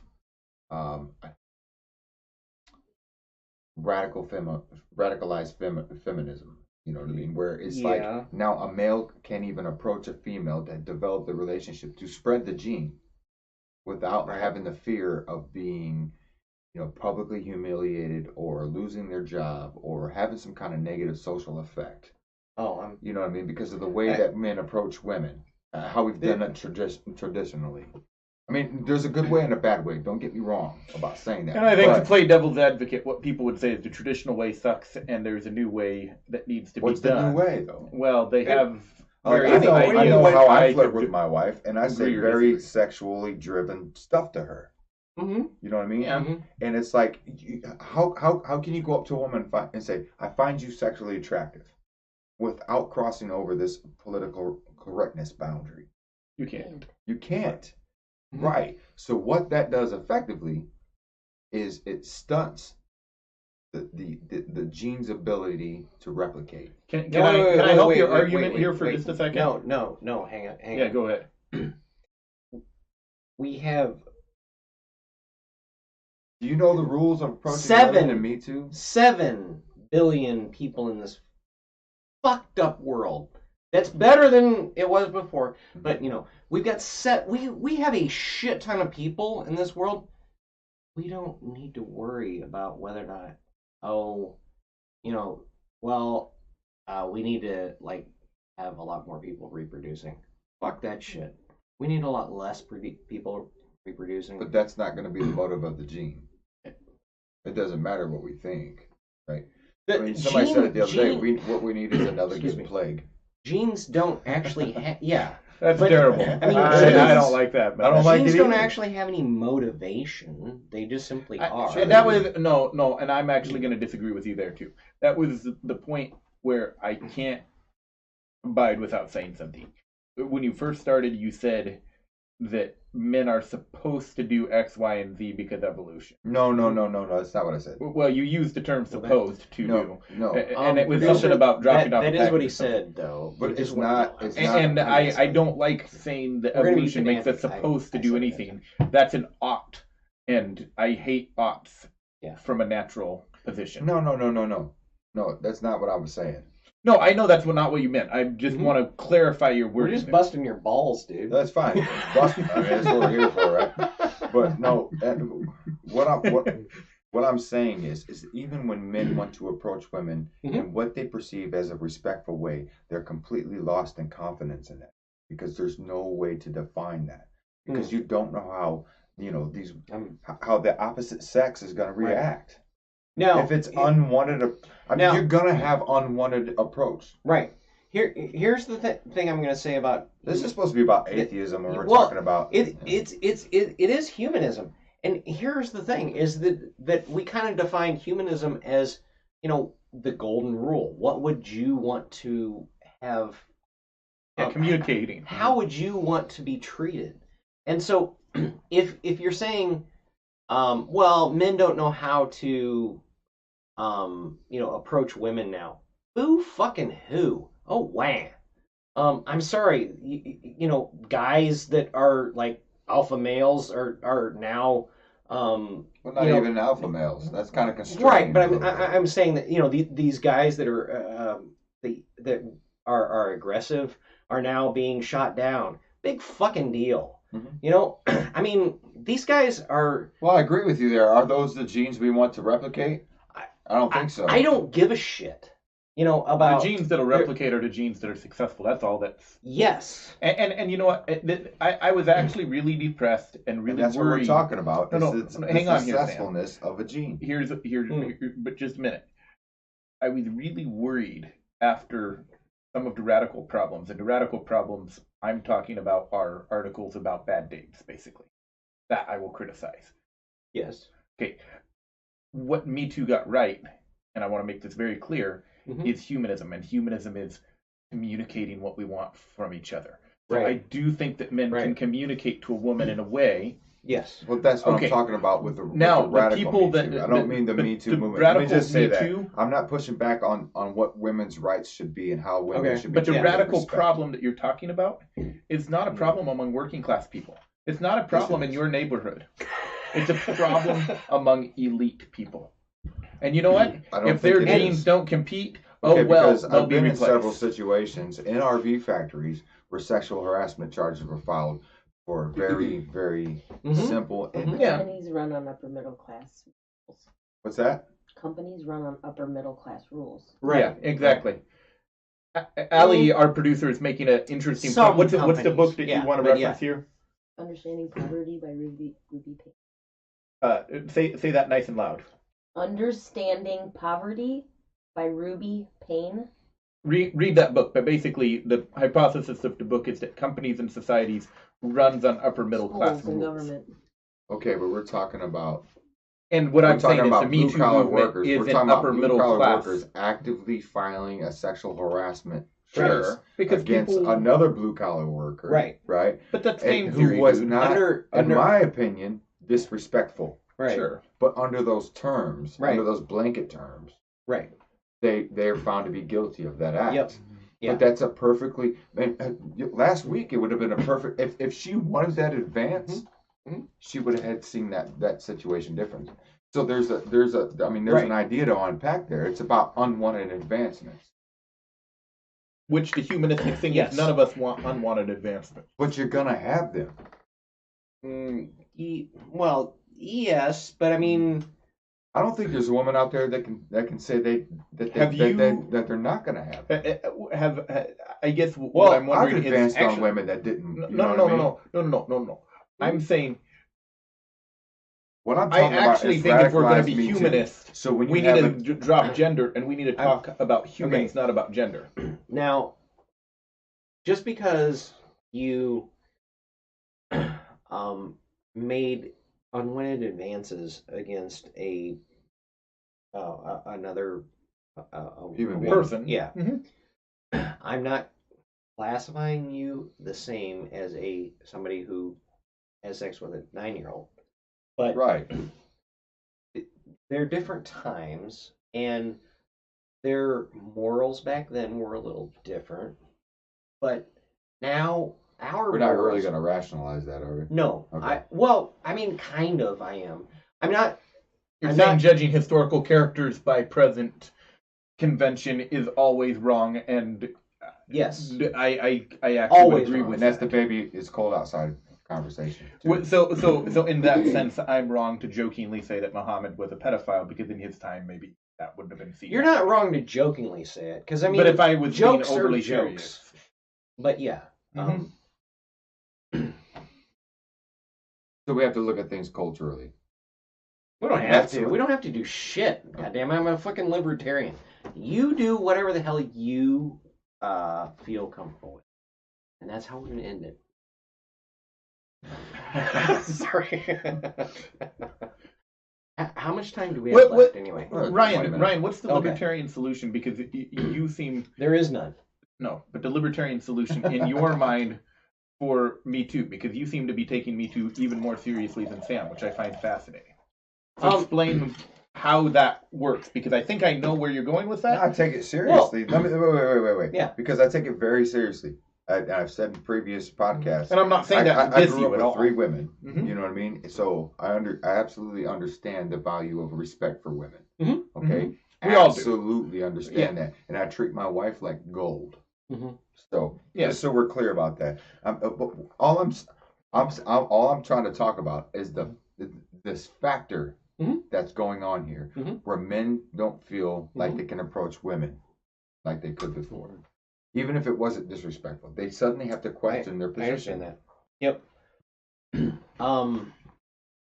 And I hate to trivialize by saying, boo-hoo, but I mean, Trivializing men's pain, you're saying. yeah.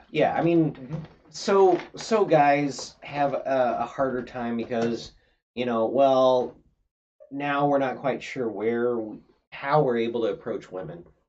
Yeah.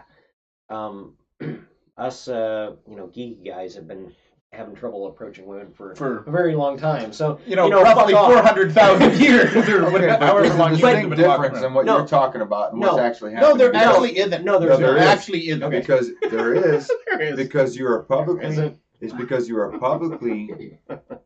You're publicly tearing somebody down who Mhm. probably isn't really that type of But person. every geeky guy on the Yeah. planet has been publicly torn down for Yes. making an advance towards women. Not like this. Not But- like this, but in a No, different Not way. in this capacity. Yeah, but okay, not That's like important this. to understand. Not like this, but not like raping a 9-year-old. Again, it's different. It's in today's moral landscape versus yesterday's moral landscape. Mhm. Yes, the moral landscape changes. It evolves. It's got peaks and- and valleys. Yes, exactly. It has peaks and valleys. And That's I the think thing we're in that- a valley in between peaks. Yes. I think we're advancing towards a peak. Yeah. And I think the peak is good, and I think we've got to steer away from the valley that you're trying to steer us away from. Mhm. I became far more reassured when I realized that if the radical feminists succeed in our country or in some element of society, they won't reproduce, and you know who's going to fill the place? Cultures that don't give a shit. Yeah. So you know what? It's going to Well, fix itself. And I can make And, an and, argument and for if they it could- can it could figure be out how to do what genes need to do Mm-hmm. while doing more respect for women, Mhm. awesome! I'm all for that. And if there's Mm-hmm. going to be some problems and bumps along the way, there will be. Now, Mhm. does that mean that Well, I'm not concerned about the things you're talking about, Sam? I'm very concerned about them. Yeah. I don't have the solution for them, but I actually think evolution's going to solve this for us. And being that I'm already in a relationship, I don't give a shit. Fuck you guys that are single. No, I don't really Fuck mean you that. guys But you know what that I are mean? single. No. But I mean, in a way, I do think that this is going to solve itself. So at the same time, I will say this: that it could act in an advanced medical society that we live in. That type of behavior could act as the bubonic plague necessarily, right? So we have this decrease in population. I don't think it'll be that drastic. We have I don't know. biological clocks. Mhm. I don't know, because I think you're looking at things in a very, very, very narrow span of time when you make that assumption. But I don't think that. I know you are. If but this someone- idea, What am I? but if this idea is as bad as you think it is, and it, at times No, I think it is, then it's not going to last very long Mhm. either, because what we have is the meme sphere and the biosphere interacting in a complicated way. That's If funny, I'm going to look in at the it conversation evolutionarily. where we just said 10 minutes ago how we see these ideas folding back on them. Yeah, and that's what I'm saying is if this idea becomes like you're worrying it could be, then it's going to fail to reproduce. Maybe. Well, that's kind of what I'm saying though. Is if it fails to reproduce more people, right? If we have But sudden, other groups are reproducing, so maybe it'll just culturally replace. well, it's Well, what we're talking about with fecundity. with social that media. with the drop, there's a drive. With social media, memes regenerate, without genes. That's true. So, just because something That's doesn't, different. That's cultural. It's not. No. that- But memes are always cultural in a way. that is different, but it is the same. Mhm. Memes You know. are our culture. Yeah. I mean, that's Me- what they are. Or memes culture are is made culture. of memes. Yes. And our culture makes memes. Yes. Culture But- generates culture. Yes, of course. Memes are, basically cultural genes. Yes, Mhm. exactly. So they're the self-replicating DNA of culture, right? Right. So, Yeah. Absolutely. So, yeah. so social media has given us the ability to replicate memes so much more efficiently. Quickly. Yeah. But so your argument of evolution doing this, the meme, or I'm sorry, the gene isn't replicating, the meme is replicating. So you could still have a culture of people that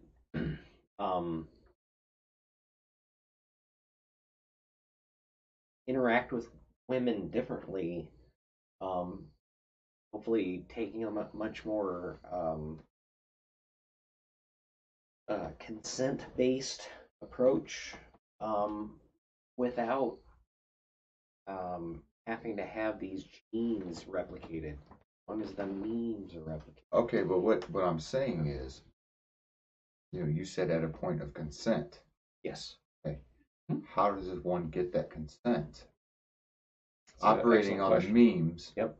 that we have today, Mhm. right? When we have this suddenly birth of a new meme that overlaps that, right? So what we're looking at is suddenly we have to approach this conversation differently, and we haven't worked out how to do that yet. And that's Correct. going to have an effect Yes. on, Well, on it's- how the gene replicates. How the gene I don't replicates, think but it how the will meme dramatically. It has to. Maybe not dramatically, but I mean that's something to think about. But what if this movement was allowed to be ran I'm away? just not What if the worried radical right side now. of this movement was allowed to be? It's something to think about because we're talking about future shit. With population doubling every 40 years ish? Is that about right? I think 42. Yeah, okay. Yeah, 42. I like your reference. Mhm. But with population Douglas increasing Adams. every And that's 42 what I was saying years. about what if it's acting doubling. as what if this meme is acting as a bubonic plague? Yeah, I think that's hyperbolic. Maybe. Maybe. I just don't think Western culture's that widespread, man. There's entire continents where this meme is not penetrating very deep. And there's entire Maybe I cultures am within thinking this- about it a little too locally. And there's entire cultures within our context where I can guarantee you that this meme is not penetrating. Right. Go down to your local biker club and see whether this meme is penetrated very deeply. Well, then that's what's interesting. It's and like that's gonna what you I'm have saying this is that, sect of female participants in this conversation, which are who elite, think they're upper middle representing class. people like in the biker bars and shit, right? Mhm. But they're not. They're not representing their And best interests. 99.999% of women that enter a biker bar know exactly what they're getting when they walk in. So, so bringing this back to humanism, I think that it's important that we do find a way to have that conversation. And if the meme is changing, that it's our job to try to find out, to define exactly what that is, because we should try to be more altruistic towards our opposite sex or Absolutely. who we find attractive. You know, maybe not even opposite sex. We're all for treating women with respect and having them get consent and having them not have the trauma of traumatic, right, but I don't want to awkward see it go to a relationships. point where you're actually signing these contractual obligations before you're able to engage in, you know, sexual intercourse. Like that's Have you seen that there is a move? a contract that you sign? Have you That's seen so that, not sexy. have you seen that there is a move? Why? I mean, Before, okay, you know, this is hot. have you- and I have you like seen you that and you there like are- me, but before we climb into bed, let's sign these papers. No. that Yeah. say No. you consent, not Papers consent. papers don't You work know- because they can be under duress. So there is a move among young men to have women video record consent Video oh record. yeah. because it's time stamped, it's That's the new dated, Pornhub. it's geolocated. That's the new part the- of. The thing is that I was reading an article about this the other day, and I'm just like, wow, we've gotten to a really strange place when I have to pull out my phone. Here, So on let's, camera! let's allow this. But- We need to bring this back to our original topic here, real Absolutely. quick, because we only got a few minutes left. Oh. So. okay. So to get to Yeah, finish what you were Okay. saying. the way I understand is that there's a consent-like app. I mean, when I hate to say Our robot overlords have taken over. I hate to say that the kids are using this, but you know, it's like if there is a way that you know you are able to Protect yourself legally. yeah but I mean not just legally but technologically and sexually. I wonder if the It's- insurance industry's caught up with it- this need yet. That's interesting. Go ahead, because I Yeah, I'm I like that, fascinated. because when you equate that with, like, you know, birth control condoms, you're protecting yourself in this situation in Yeah. many different facets. Yeah, I mean, Yeah. if we start having human beings be aware of their reproductive rights or whatever from the get-go, then that is huge. Yeah, and that is beautiful. Yeah. Whenever I see, okay, this is going to be like, oh God, this is another asshole. Whenever I see somebody that has, 7 kids, I always think that, wow, there's somebody that doesn't understand birth control. I mean, I think that. I'm guilty of that. Oh. I've got 5 kids. Like, they should take my driver's license. I don't know how to pull out. I should. No. Thanks.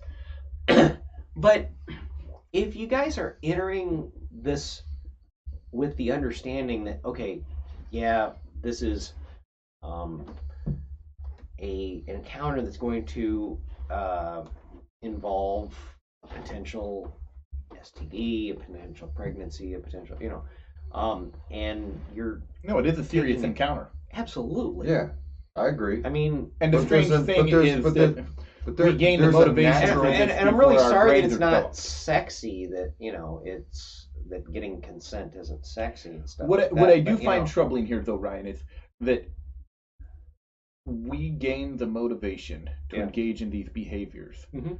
long before our brains are fully developed. But What- these are natural behaviors Like, by that you're almost trying to every put decade. a subjective what I constraint on. find really disturbing, And I do is, find it difficult to think of a 17-year-old and 18-year-old, You hear what I said? somebody that can't Yeah. vote. Let me get real close to the mic. I'll use my very manly voice. So what you're talking about is a natural What is in that glass? act, Mhm. right? That is being constrained by subjective. I just said it so Yeah. beautifully a minute ago. It's being constrained by subjective subjects. Like, Mhm. this is something that's natural in us. It's something that's innate. Right.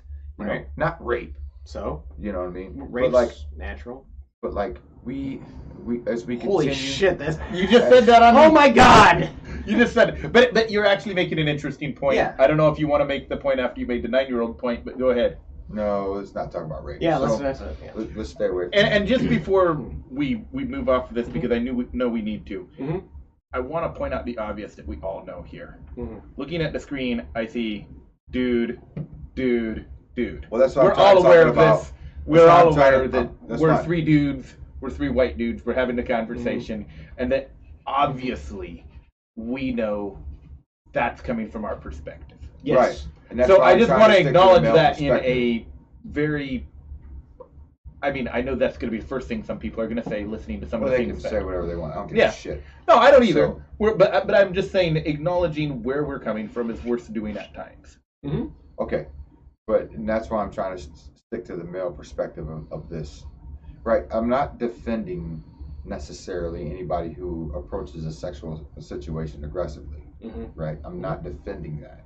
Mhm. What I am defending is the way that we know how to have that conversation with the opposite sex or with the same sex, whatever it is you prefer. How did you know how to do it? That's a brilliant question. It is. Thank you. It stopped me in my tracks. How did I know how to do it? People, Yeah. this is why I love my friend Ryan here, is Well, it's because sometimes he's sarcastic and sometimes he just says something that stops you in your tracks, just like that, and that's brilliant. No, and I love times like that. So I'm going to try to answer your question. Okay. Do we have time? Yeah, We have a few more minutes. So, how do I know how to do that? From looking at other No. males. How did you? Right. From looking at other males in So society, society. who were successful in that endeavor. Mhm. Okay. Mhm. So I'm naturally learning from other male figures around me. Mhm. Okay. So if we're at this intersection now, Mhm. where the culture no longer allows that to happen at such a fast rate that it's flipped so quickly that men are lost right now as to how do we have that conversation without offending, because we only have this set of tools to do this with, and we haven't developed new ones to fit the to fit the driver. You know what I mean? Now I know the answer to And this. it's happened so quick that we haven't been able to make that happen. We haven't. So it's another point where the culture has grown at such a rapid rate in that one perspective that the rest of us are still struggling to catch up. Now I keep pushing back on little things, so I just want to say something that I think is interesting here because I think it colors our perspectives here. I know that through high school in my early 20s, I was socially awkward and a geek. And ugly. Sam, and ugly. Well, I'm still ugly. And baby face, and had a lisp. Yeah, I was screwed. When you were in high school, Sam, how would you have been considered as far as where would you have stacked up in the rank of cool to dorky and awkward? I have played both positions. Which would you have predominantly played during that critical 16 to 22 range? There was no predominant, because I always want to talk about things that people found awkward to talk about. But at the same time, I have that look. But if I asked girls that went to school with you, what would they say? Probably a lot of bad shit. No. But on that, So I've always school been, dance. for as long as I can remember, I've been girl crazy. well, yeah, As all long, dudes. as long as I can remember. And But that's not what I was it asking. has worked in my favor and has worked in my demise. Mhm. So I don't think I can answer that question because I've played both sides of that coin. I don't think you're going to get the answer you want. Yeah, I'm not really wanting an answer per se, one was either or the other. I just think it's interesting. How would you say, Ryan, for you during that time? Or is that too personal of a question? Yeah. I We're- still we're am, hopelessly actually. dork. Yeah. So And I just think it's knew interesting really that you and what I have did know. less sympathy for guys not knowing what to do because we were the guys that didn't know what to do. I'm So we really know what that's like. surprised that I ever got laid. It took a long time for me. It really I did. will say this: Yes. that at least Thank you to all those women out there. the times by the that way. I worked, that I was Cheers successful, to the women that like geeks. the times that I was successful, I was playing off my predecessors. Predecessors as in. How to approach that situation. all those guys that came before him.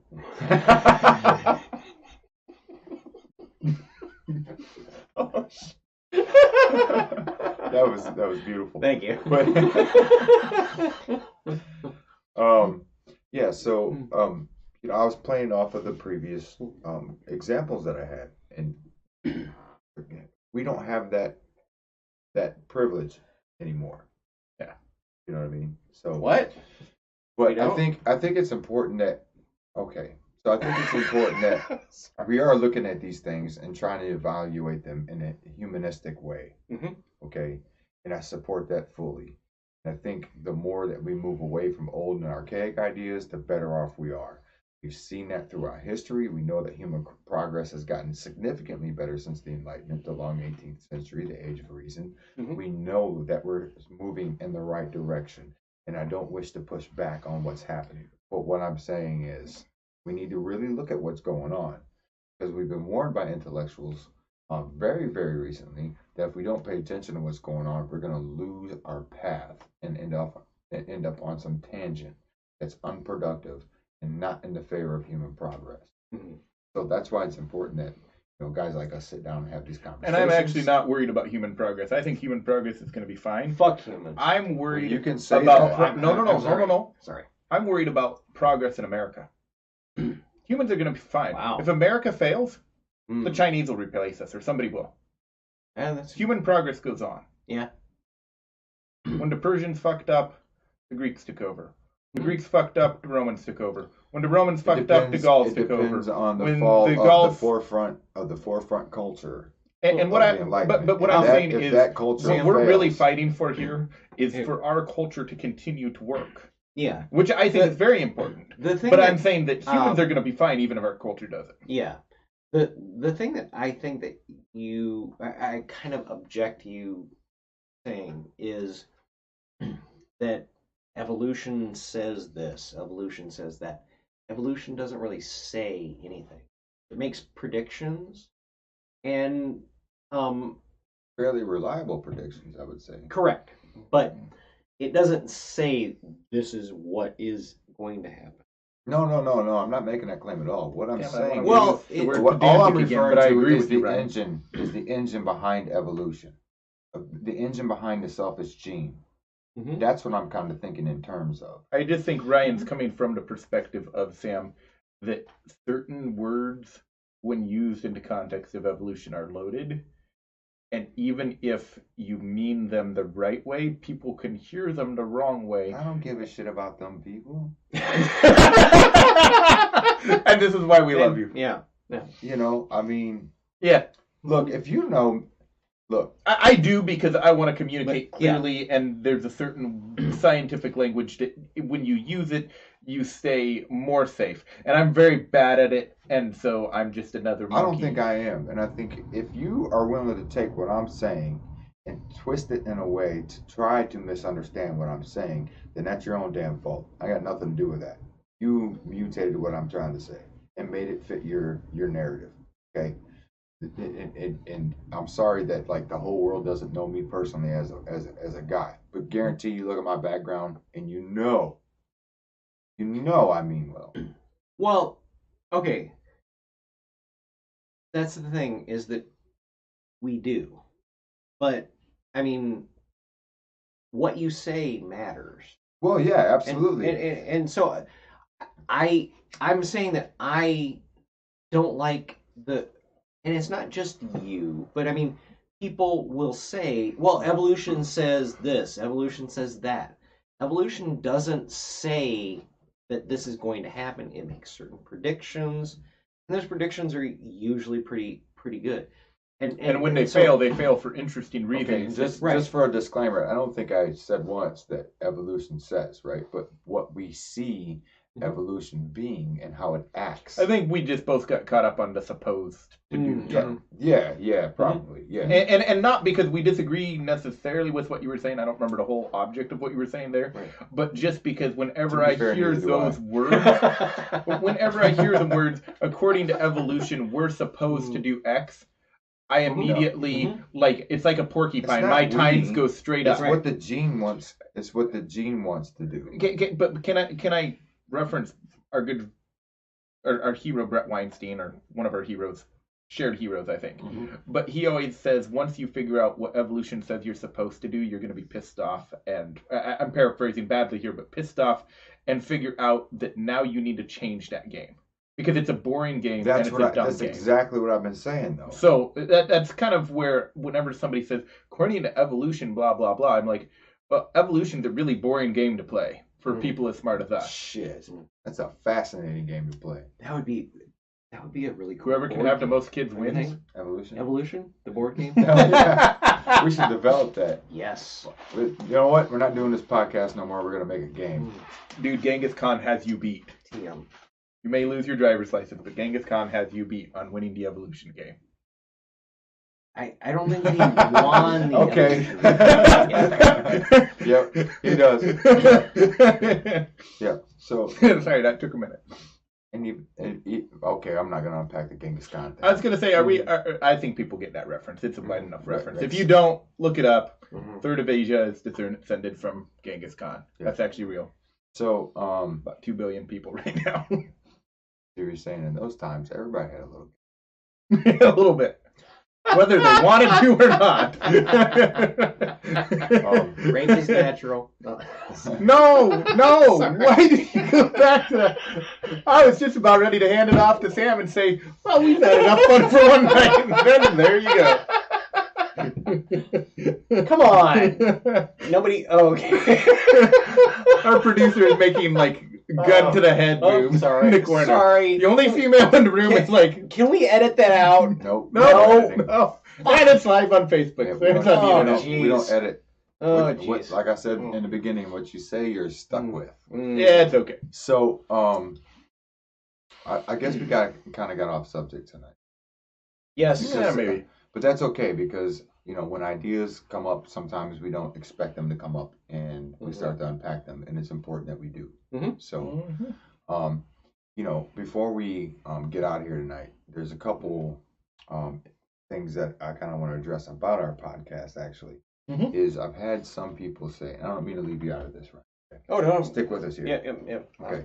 We're not So, over here. there's Right. been a little pushback of people say, well, your podcasts are great, and I really like what you guys are talking about. I really like what you're doing, but they're 2 hours long. Well, this is why they're 2 hours long. Is because people are so used to being fed ideas in a 3 to 5 minute segment on mainstream news media, and what these types of long form conversations allow us to do is to have an idea, discuss an idea, unpack it right in front of you, and really investigate that idea. Whereas you don't get that in these short form media passages that you're fed daily. So this is a new way of approaching media and approaching the discussion of ideas that I realize a lot of people aren't used to, but this is happening quite a bit. So I guarantee you over the next 10, 15, 20, 50 years, you're going to see a lot more of this happening because it's important that you're not force-fed ideas premised on a bias. For 3 to 5 minutes, you can get by on being a smooth talker and rhetoric. Yeah. But if I say something stupid, or a guest says something stupid and unpacks it over the course of a couple hours, 20, 30 minutes long, it's going to be clear whether or not this idea is something to learn from in the positive or the negative sense. Mhm. You're going to know at the end of it that either you think, wow, I didn't like what Calvin said there, but I now know where he's coming from. Or you're going to think, wow, Calvin's an even bigger dumbass than I first thought. Or you're going to think, I never thought about it that way. Yeah, exactly. And I think that's a worthwhile thing. Anyway, keep going. Yeah, so that's why we do this long form conversations, and we try to do short term. Well, that was a thunderclap. We try to do short little bursts, half hour, 15-minute podcast, inquiry episodes, whatever, throughout the week. But these are the most important ones, I think. And when we get people in here like Ryan, like Aaron, we got a couple special guests, which I'm going to talk about before we get out of here tonight, coming up here in the next couple of weeks. It's important that we get to sit down with these people and discuss these ideas, because these are ideas that are prevalent in your community, in our community, And it's important to understand what people are thinking about, what people are talking about, what they're concerned with, and where we stand on things. Mm-hmm. Okay, and to completely understand why we stand on those things, it takes conversations like this. And stick with us, guys, because I've noticed a pattern that frequently the first half hour we're just warming up. Often the best is the best last half hour. Yeah, I would say so. And sometimes the middle. I mean, it kind of depends. And sometimes the very first part. Yeah. sometimes we only say one good thing in the whole podcast, and then downhill from there. But that's. But as long as it's fun going downhill, let's have fun doing it. But what you're watching is free thought and free thinking happening right in front of you. Mm-hmm. Okay. And we'd like to have some drinks sometimes to kind of loosen things up and get everybody warmed up and kind of be themselves rather than this pre-planned robot, which you often see in the news. So Ryan, I really appreciate you coming out here tonight and hanging out with Thanks us. for having me. Yeah, I had a lot of fun. This was a blast, guys. I had more pushback on this episode than I ever had, but good. Yeah. Sorry, man. I want to promote my book, but I don't actually have one, so just hold this one up, move it around. Yeah, there we go. So if you'd like to come support me, oh wait, I'm not Christopher. Whatever. All right. But guys, this is the fun of doing a 2-hour podcast. Ryan's our guest tonight. He's not sitting here in a suit and a tie like we're on CNN. I have people talking about real things. I have a Yoda. That's awesome. Yoda Santa Claus. It's kind of a Yoda Claus. Yoda Claus, and it's kind of an ugly sweater type. It's a T-shirt, but it is an ugly It's T-shirt. as close as you've But ever come it to is an ugly sweater. ugly sweater T-shirt. So It's your grandma's sweater, right? No, but it's it's not my grandma's sweater. Not sweater. Don't You call gotta like a grandma like tonight. that. Stop calling it a sweater, guys. And then I have my Santa hat, which I kind of like. And thank you for having me. I mean, I did have a very good time here. I think that I was slightly silly and probably not really as smart as some of your guests, but thanks for having me. I really appreciate it. Well, I think you'll be fine on some of the silly things you may have said tonight. Do you have Twitter? Okay, good. You're good. I do. Is there any social media you want to promote? Yeah. No. You're actually the guy that talked me out of being as engaged on Facebook, and I want to thank you for that. Yeah, It's improved my mood. I think I would like to promote the fact of get the fuck off Facebook. If you're on Facebook, no wait, I'm sorry. Subscribe to us and then subscribe to these guys. But everything else, just fuck Facebook. They're spying on you anyway. I know I sound like a conspiracy nut, but even if they weren't spying on... Careful, there's another. Hey. They're listening. No, it's and not... Ryan does IT for a living, so he actually knows what he's talking It's not about. that they're spying on you. It's that... They are spying on you. No, I'm totally not... I am concerned about that. But I'm not concerned about that. Just... No, do you... Aren't you involved in a local humanist thing? Oh, yeah. You want to promote that? Yeah, I Yeah, we probably plug should. that real quick. Yeah. Plug that. The Humanist Forum, which is Is it called Michiana Humanist Forum or just Humanist Forum? it's actually just Humanist Forum. Mm-hmm. Aren't you on the board or something there? Yes, I am a board member.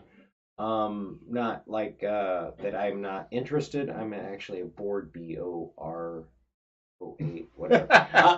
I'm a board member. But the Humanist Forum, we meet usually the first Thursday and the third Thursday of every month. The best place to find us is on Meetup.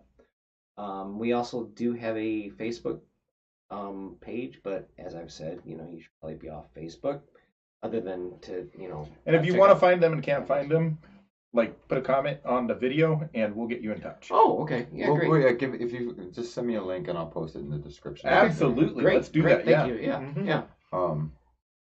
Okay, But so it's great. They do. You do all kinds of outreach and community Yeah, service and like discuss the ideas. And haven't you done some like interfaith conversations between atheists and churches and all kinds of stuff, right? yeah, a little bit like that. Mhm. why didn't you say that at the beginning of the program when I said, what do you do? Tell us about yourself. Yeah, he's Because humble. Too humble? it was in that first half hour that sucks. So So, okay, so we need to close up here tonight. We need to Yep. sew this up. So I guess kind of the point of tonight's conversation is to understand that I think in general, people are good people.